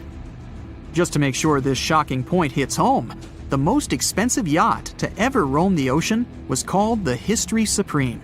Its master bedroom was believed to have a statue made of T-Rex's bone and a wall made of meteorite rocks, as well as a 24-karat gold panoramic wall aquarium.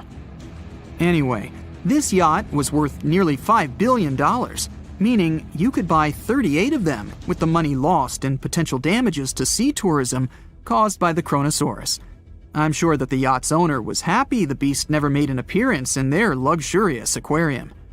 So luxurious, in fact, that some people believe the History Supreme, reportedly owned by some business genius from Malaysia, never even existed. Rumor has it that it was simply an elaborate hoax fabricated by the supposed designer. Anyway, I don't think the trouble would just stop there. People could actually be in serious danger, regardless of being near the ocean or not. No, I'm not about to tell you that this thing would grow legs, adapt to living on land, and start picking us off one by one. At least, I hope not. I'm just going to point out the damage that the Kronosaurus would inflict through its devastating impact on sea trade. In America, ocean transit accounts for 76% of national trade. On top of this, more than 100 vital pharmaceutical products originate in the sea. I'll also state the obvious and point out that the ocean is a huge food source for us humans. The presence of the Kronosaurus could have a great impact on our relationship with the ocean, something we usually take for granted. So imagine stumbling upon a creature so huge it could dwarf even the largest known marine animals today. Scientists discovered the fossils of this beast on England's coast and believe it once ruled the waves. The new species was named Ichthyotitan severnensis, but thankfully for me, scientists nicknamed it the Little Stock Monster. Its estimated lengths range from 72 to 85 feet long, almost as big as a blue whale. Megalodon can't even compare to this. It was only about 60 feet long. And what's crazy is that this fossil we found wasn't even an adult, so who knows what their actual size was. The first piece of the Little Stock Monster was discovered in 2016 in the Westbury Formation. Researchers found a 3-foot-long jaw part that belonged to an unknown species. For years, this single fragment had been driving them crazy because they had no idea what that animal was. Then, in 2020, a miracle happened, of sorts. A father with his 11-year-old daughter found the second piece of fossil on a beach. This discovery led to more findings. Finally, in 2022, the last piece of the literal jaw puzzle was found, buried along the Somerset coast. This leviathan belonged to the Shastasaurid family. Both the Little Stock Monster and other Shastasaurids had one ancestor, so all the species in this family are super similar to each other. For example, all of them were the largest marine reptiles ever to exist. Although our Little Stock Monster is much larger, most Shastasaurids could grow up to only 69 feet long, and it's possible that the Little Stock Monster, when fully grown, would reach up to 100 feet or even more. Both of their bodies were just perfect for cruising the ancient seas. These marine titans were elegant and slender, with an elongated snout. Other marine animals at the time were smaller and looked more like dolphins. Shastasaurids had long paddle-like limbs adapted for efficient swimming. Their skulls show large eye sockets, which means they had excellent vision. If you were in the ocean, no matter what time it was or where you were hiding, they could spot you. They were also incredibly fast and could dive to great depths. Of course, all these things made them the most terrifying predators. They ate pretty much everything, including fish and squid, and you if you were there. They probably captured their prey like whales, opened their huge mouths, and literally sucked the fish in. What made the Lilstock monster especially scary is that it wins in the jaw competition. For other Shastosaurids, their jaws were a bit weaker, so they hunted smaller fish, kind of like today's orcas. They required vast amounts of food. This shows us that the Earth's Triassic oceans had rich, productive food webs. But the Lilstock monster has this unique feature. It could open its jaw almost 90 degrees upwards. It also had tons of powerful muscles around. Its jaws were horrifyingly strong. So while others were hunting some squids, the Lilstock monster probably hunted large fish and even other marine reptiles.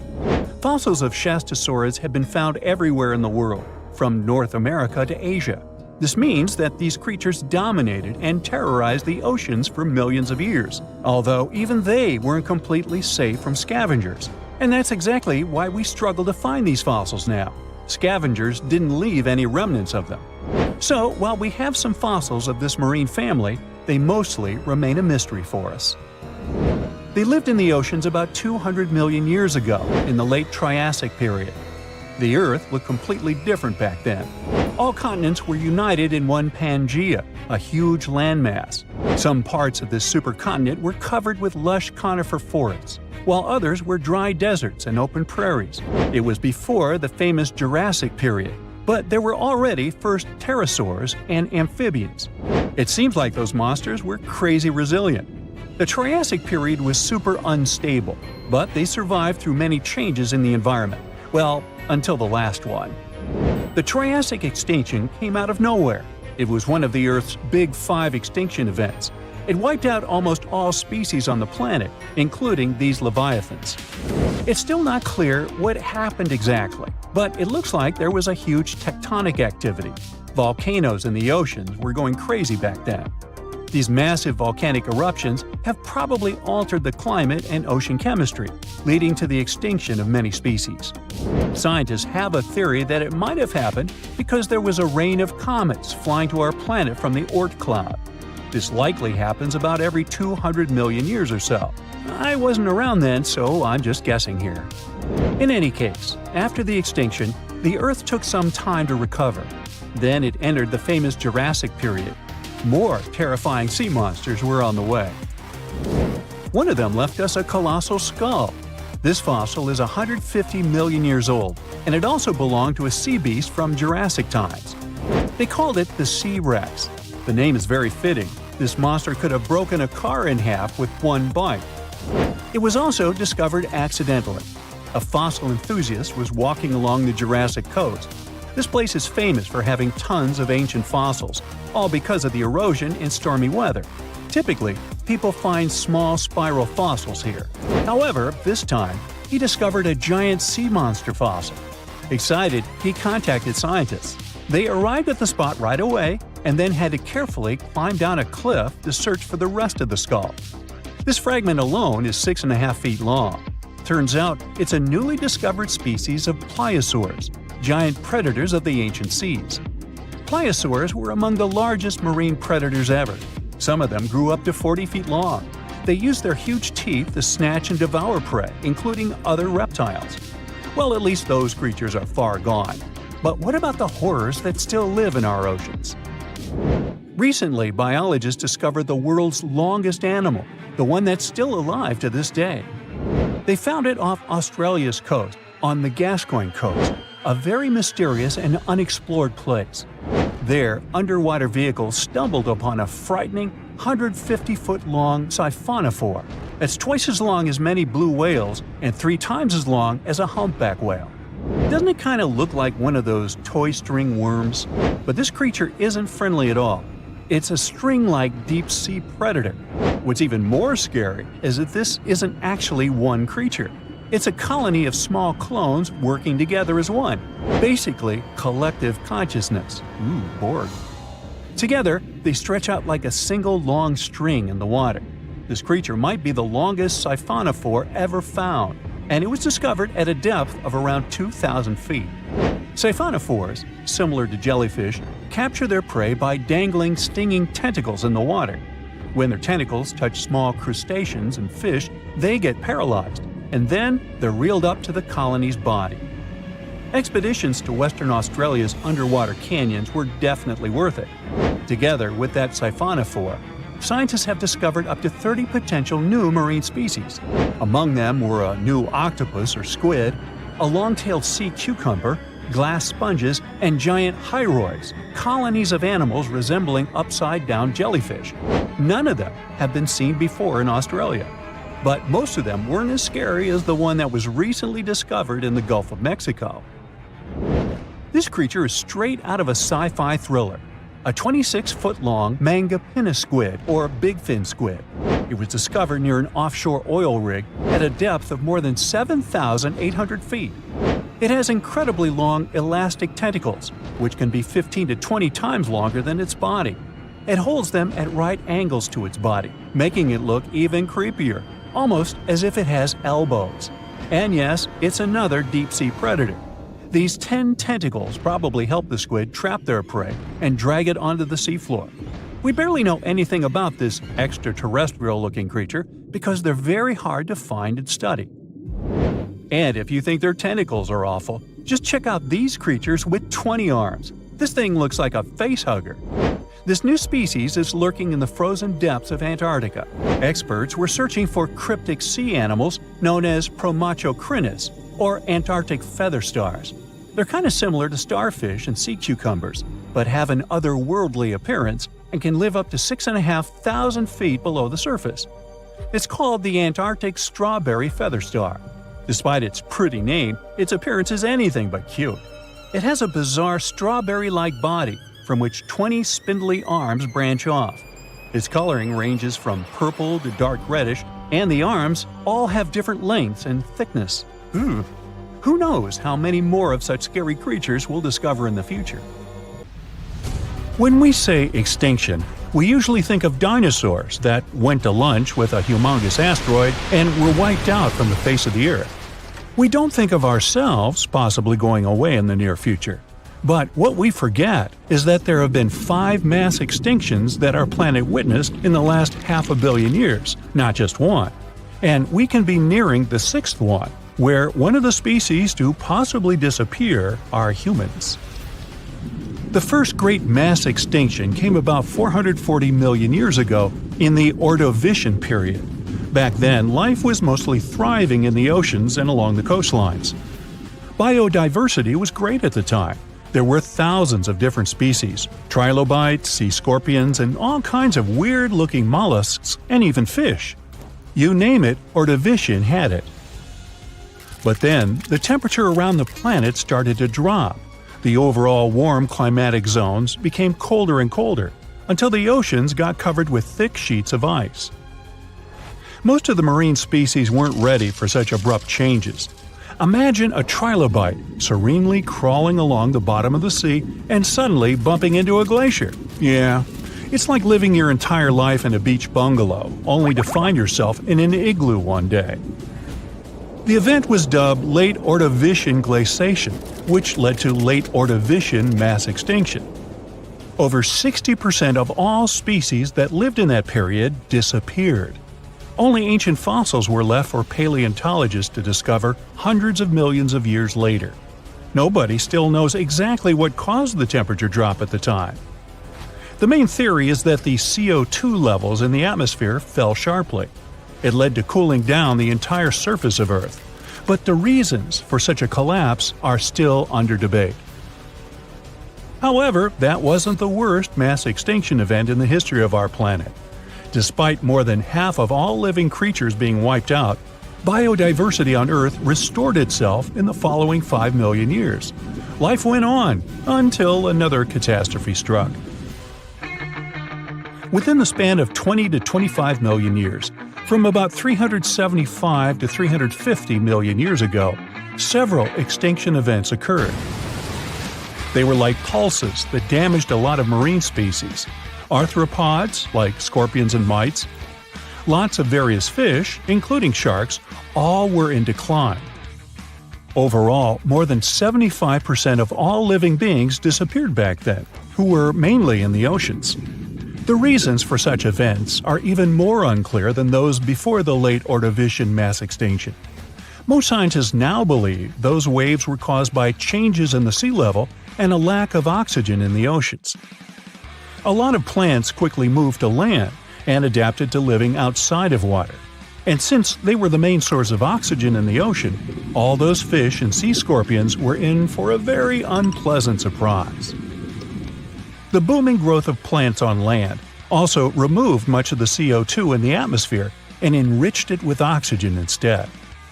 This led to an abrupt temperature fall again, and although no new ice age followed, many land animals couldn't adapt to the new conditions. The bitter irony was that the major part of them had just recently crawled out on land from the ocean, looking for a better environment. Ah, well. This was only the first wave, though. The reasons for the second one, that came about several million years later, are still unknown. Scientists think there could have been mass volcanic eruptions or even meteor strikes, but those are just hypotheses. Then another 100 million years passed without much trouble. Species rose and fell, evolved and disappeared, but the cycle of life continued until about 250 million years ago, when the third mass extinction event occurred. It happened in the Permian period, the last period of the Paleozoic era, and it was so catastrophic that it had all the chances of becoming the last mass extinction on our planet. Scientists are still unsure what caused so many species to be eliminated. But the fact is that around 96% of all living creatures in the world were gone. One theory suggests that volcanoes started being overly active. They threw millions of tons of methane and basalt into the atmosphere. Asteroid strikes might have added to the damage too. The sky was literally covered in dark clouds of ash. The proto-mammals and reptiles tried to hide from the black and gray mist, but it was everywhere. It was like hiding from the air itself. Another culprit could have been microbes that loved their methane-rich environments. They could have quickly spread in the oceans and literally choked the rest of the marine life forms there. But whatever the reason, the Permian mass extinction event was the most massive and destructive of all the Great Five. All life on our planet could have ended right then and there.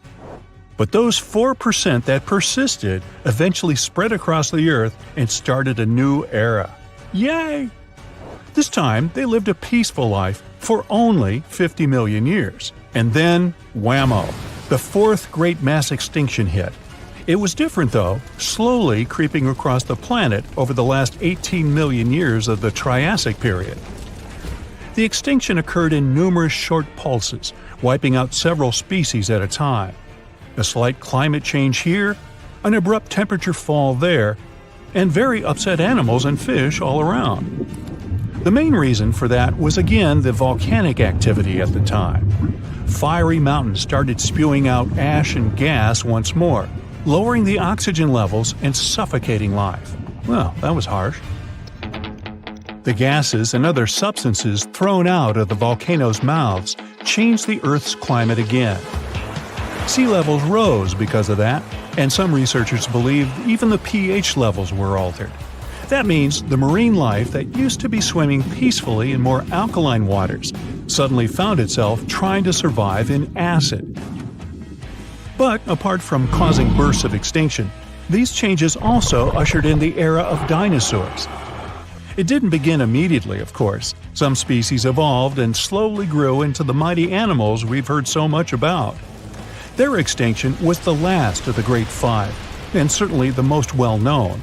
About 65 million years ago, when dinos were still ruling both land and ocean, an enormous asteroid came from outer space and fell right on Earth. The impact was so powerful, it left a huge crater in the Yucatan Peninsula, and the explosion sent billions of tons of debris into the air. The dinosaurs that lived far away from the impact zone raised their heads and saw black and churning clouds blocking the sun. It remained for years, drastically dropping the temperatures. In addition to the cold that followed, the asteroid hit a carbonate rock that had a lot of flammable material in it. The impact led to an explosion. The chemicals mixed in the air and produced sulfuric acid, and that acid fell down in the form of rains, altering the pH of the oceans. Aquatic creatures that were again used to more alkaline waters went, "Oh, come on!" That didn't help, though. The changes were abrupt and severe. About 75% of all animals and plants went extinct in a matter of years, unable to survive the new, harsh conditions on the planet. But some persisted. Many of them were reptiles, like crocodiles and turtles, which managed to survive even up to this day, looking almost the same as they did back in the dinosaurs' days. Others were mammals, which had lived in the shadow of the mighty dinos and hid from them in dark corners. But now that the giant animals were gone, they began to flourish, bringing in the Cenozoic era, the one that lasts to this day. And today, we might be witnessing the sixth great mass extinction. According to scientists, with the evolution of humans, a lot of different plants and animals have gone from the face of our planet, never to return. The good thing is, mass extinctions have always happened over a span of several million years, so we might still have time to recognize it, prepare, and counteract. What do you think? Shall we?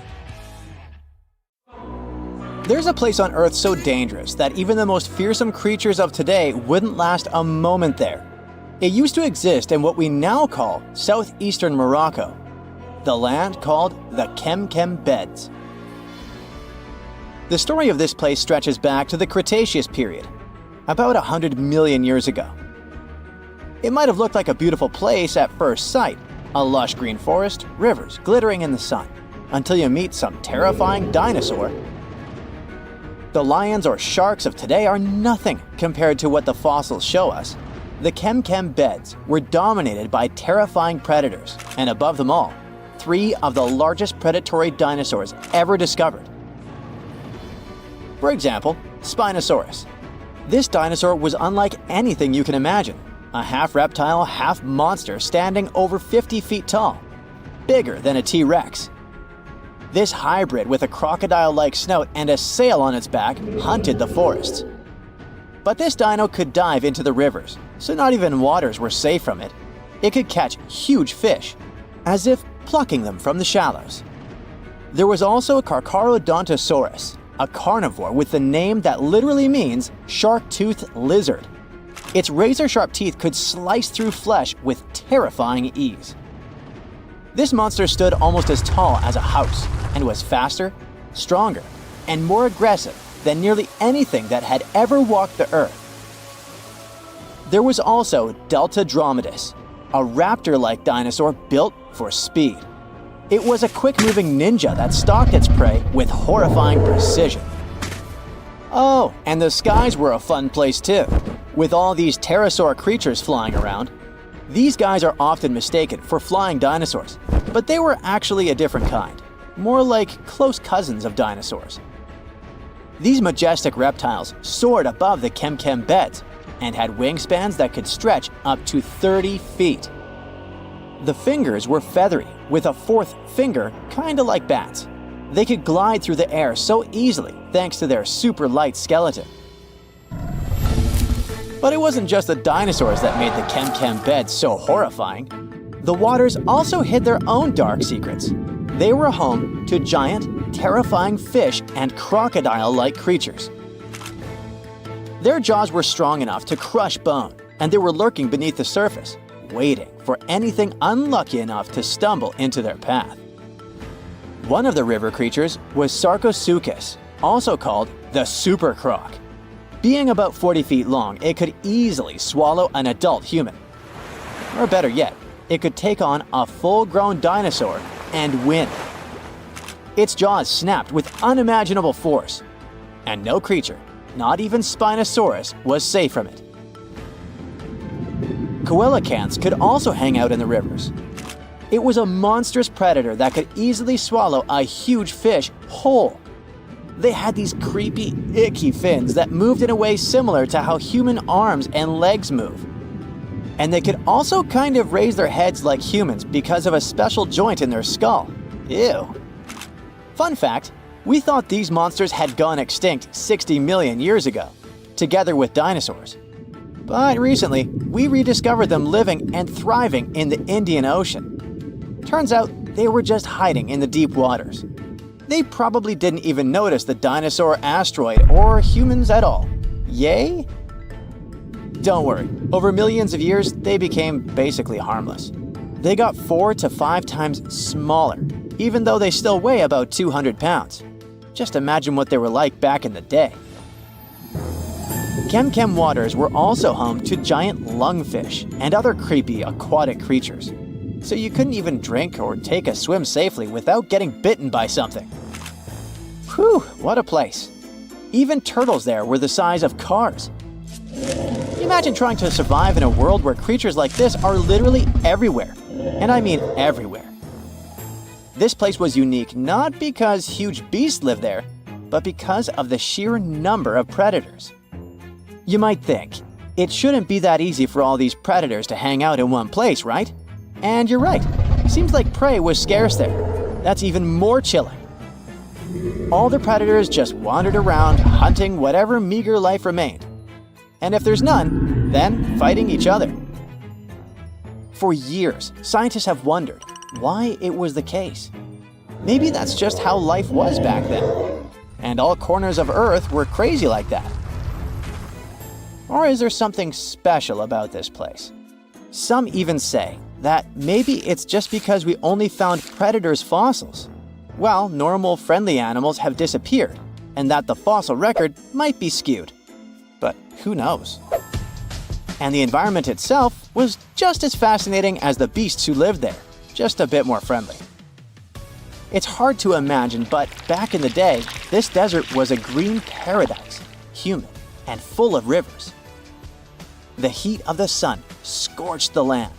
The climate was hot, so hot that even the poles were warm. The weather there was extreme. Dry seasons followed by intense storms, which shaped the land and life. The giant rivers carved their way through this landscape. They stretched from the Sahara, emptying into the ancient Tethys Ocean to the north. If you were there, you'd see vast, interconnected basins, and beyond them, the central Atlantic Ocean. The floodplain stretched out beneath a sweltering sky.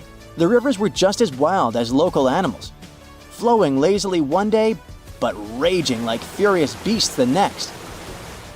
At first, these rivers were powerful, carving deep channels through the land and creating wide sandbanks. But over time, they slowed down, and the landscape changed into shallow ponds and salt-covered flats. As water gradually faded away, it left behind a patchwork of wetlands and slow-moving waters.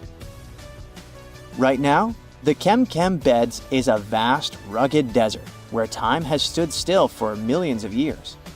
If you visited it, you'd see a giant escarpment, its rocky face winding along the border of Morocco and Algeria, bathed in the sun's harsh light. Beneath your feet would lie layers of fossilized history. That's one of the reasons why scientists were long fascinated with this place. It must be one of the most comprehensive collections of fossils ever discovered in northern Africa. There are fossils from other parts of Africa, of course, like Egypt's Bahariya Formation. But they don't tell us much about life during this time, not like Chem. That's all because those rivers we mentioned in hotter and drier places, they've eroded or still remain buried under the sand. The first discoveries from Chem began in the late 1940s. A scientist named Schubert uncovered bony fish fossils among the escarpment near the Morocco-Algeria border. Just a few years later, a paleontologist, René Lavocat, took things to the next level. Traveling by camelback, he scoured the desert landscape and uncovered a real treasure trove of fossils. He found the partial skeleton of a massive herbivore dinosaur. Finally, at least one peaceful creature in the Chem Beds. This long-necked giant roamed the ancient river valleys and ate leaves like a good boy. For the next several decades, scientists only did small-scale fossil hunting expeditions to this place. There were modest discoveries made here and there. Then, in the 1970s, German paleontologist Helmut Alberti led his team to the Chem Beds, and that's when things took a wild turn. They uncovered fossils of prehistoric fish, crocodiles, dinosaurs, and pieces of the infamous Spinosaurus. Imagine being one of the scientists on that team. They were probably jumping from excitement. By the mid-1990s, the fossil game changed dramatically. Incredible new species were identified from the Chem Beds. Over the years, the discovery pace has only accelerated. Paleontologists, armed with new tools and techniques, have uncovered more fossils than ever before, and there's only more to come. Dinosaurs, big ancient bugs, creepy spiders, and scary insects are all cute animals compared to the monsters that lived on Earth about 500 million years ago. For example, here's a creature that swam in the water like a stingray and had 3 eyes. Its mouth was like a pencil sharpener. 2 long claws with forked tips like pinchers protruded from its head, and its gills were somewhere in the back. This is not a thing from a sci-fi movie. This is Mosura. Its remains are preserved in excellent condition. Let's look at it more closely and study other similar monsters. The Cambrian explosion. Remember this name. This period is also called the biological Big Bang, the time when a huge number of different living creatures began to appear in the ocean, large, small, and tiny. The ancestors of almost all modern animal groups were most likely born during the Cambrian explosion, which lasted from 541 to 485 million years ago. It was a time when the first truly effective and terrifying predators appeared on Earth. One of them was Mosura. It's only the size of an index finger, but you would never want to meet such a creature while swimming in the sea. It's scary to imagine what it could do with its pencil sharpener-shaped mouth. And you probably wouldn't be able to hide from it because, come on, it had 2 eyes on the sides and 1 big eye on its forehead. Mosura belonged to a group of arthropods. Scientists called it a sea moth since it reminded them of a moth. This thing used a flap-like apparatus similar to wings to float in the water like a stingray. This monster was quite creepy, but its appearance may seem familiar because it's a distant relative of modern spiders, crabs, centipedes, and moths. Scientists found several 506 million-year-old Mosura fossils, but unlike many other similar finds, these ones have been preserved in excellent condition. The found fossils showed sharp claws, a toothy jaw, and large gills in the tail section. Some parts of the fossil were so clear that they revealed the details of the creature's internal anatomy, including parts of its nervous and circulatory systems and digestive tract. It had jointed limbs like those of modern insects and crustaceans. When this monster swam in the sea, it probably grabbed its prey with long spiked claws sticking out of its head. Many Mosura relatives have claws covered with multiple spikes, which help them grab food. But that ancient creature had smooth claws forked at the tips. That is, it grabbed the prey with those tongs, using them like chopsticks, and then brought it to its mouth. Of course, this is an assumption, and nobody saw how this creature actually did it. Unlike many other similar animals, Mosura's posterior segmented body was studded with gills. Scientists don't know why this was necessary, but they assume that such an unusual breathing system helped to adapt to an environment with low oxygen content. Perhaps Mosura led a very active reproductive lifestyle that required high oxygen consumption. Creepy, dangerous, and reproducing fast.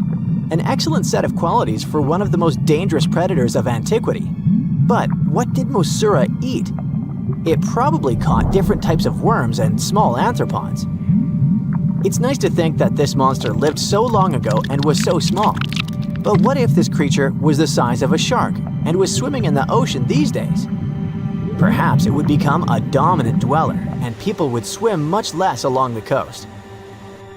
Mosura lived in the water but was discovered in the Burgess Shale Rock Formation in the Canadian Rockies. Many mountains on Earth were once the seabed inhabited by strange creatures. One of them was Opabinia. It had 5 eyes, a mouth facing backward, a long trunk and claws instead of a nose. Wait, what? It's too strange even for science fiction, even for outer space. In its eccentricity, Opabinia was perhaps the loneliest creature on Earth. Scientists couldn't find another species that would be similar to this individual until recently. Meet Utaurora. It seems to belong to the same species as Opabinia. Its inch-long body was divided into 14 to 15 furrows. Each of them ended in a pointed flap. Opabinia had the same body, but it's unlikely that both monsters were friends. The difference between their timelines was several million years. It's hard to imagine why these monsters needed such strange body structures. Why haven't modern filmmakers used the design of those animals to create cool space monsters yet?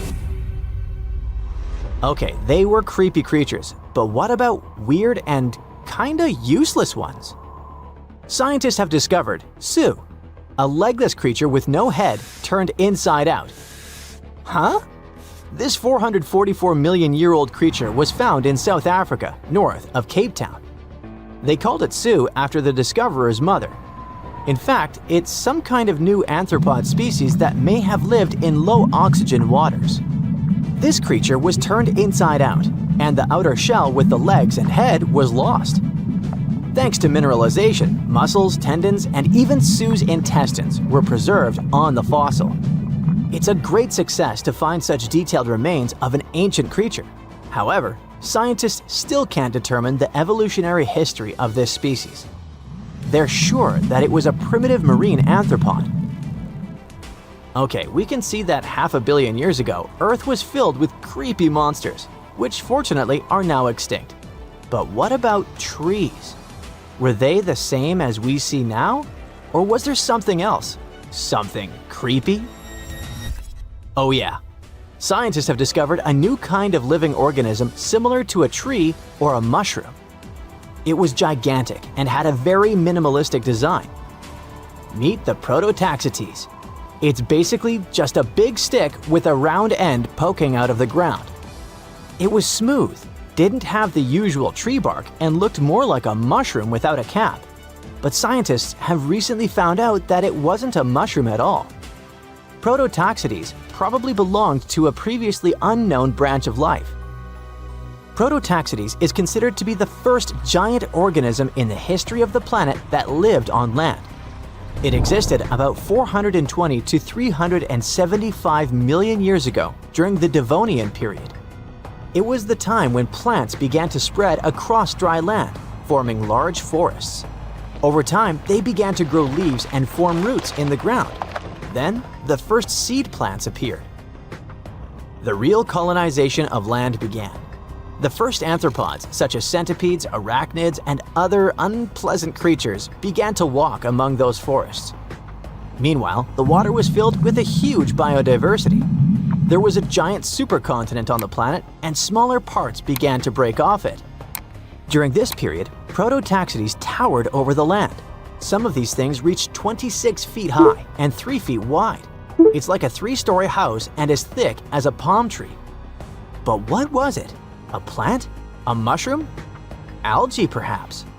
Scientists discovered them in the middle of the 19th century, but only in 2007 did they conduct chemical analysis.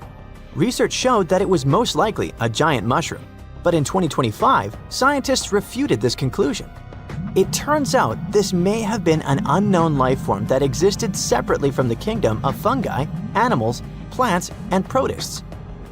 Scientists noticed that the inner part of Prototaxites consisted of a number of tubes.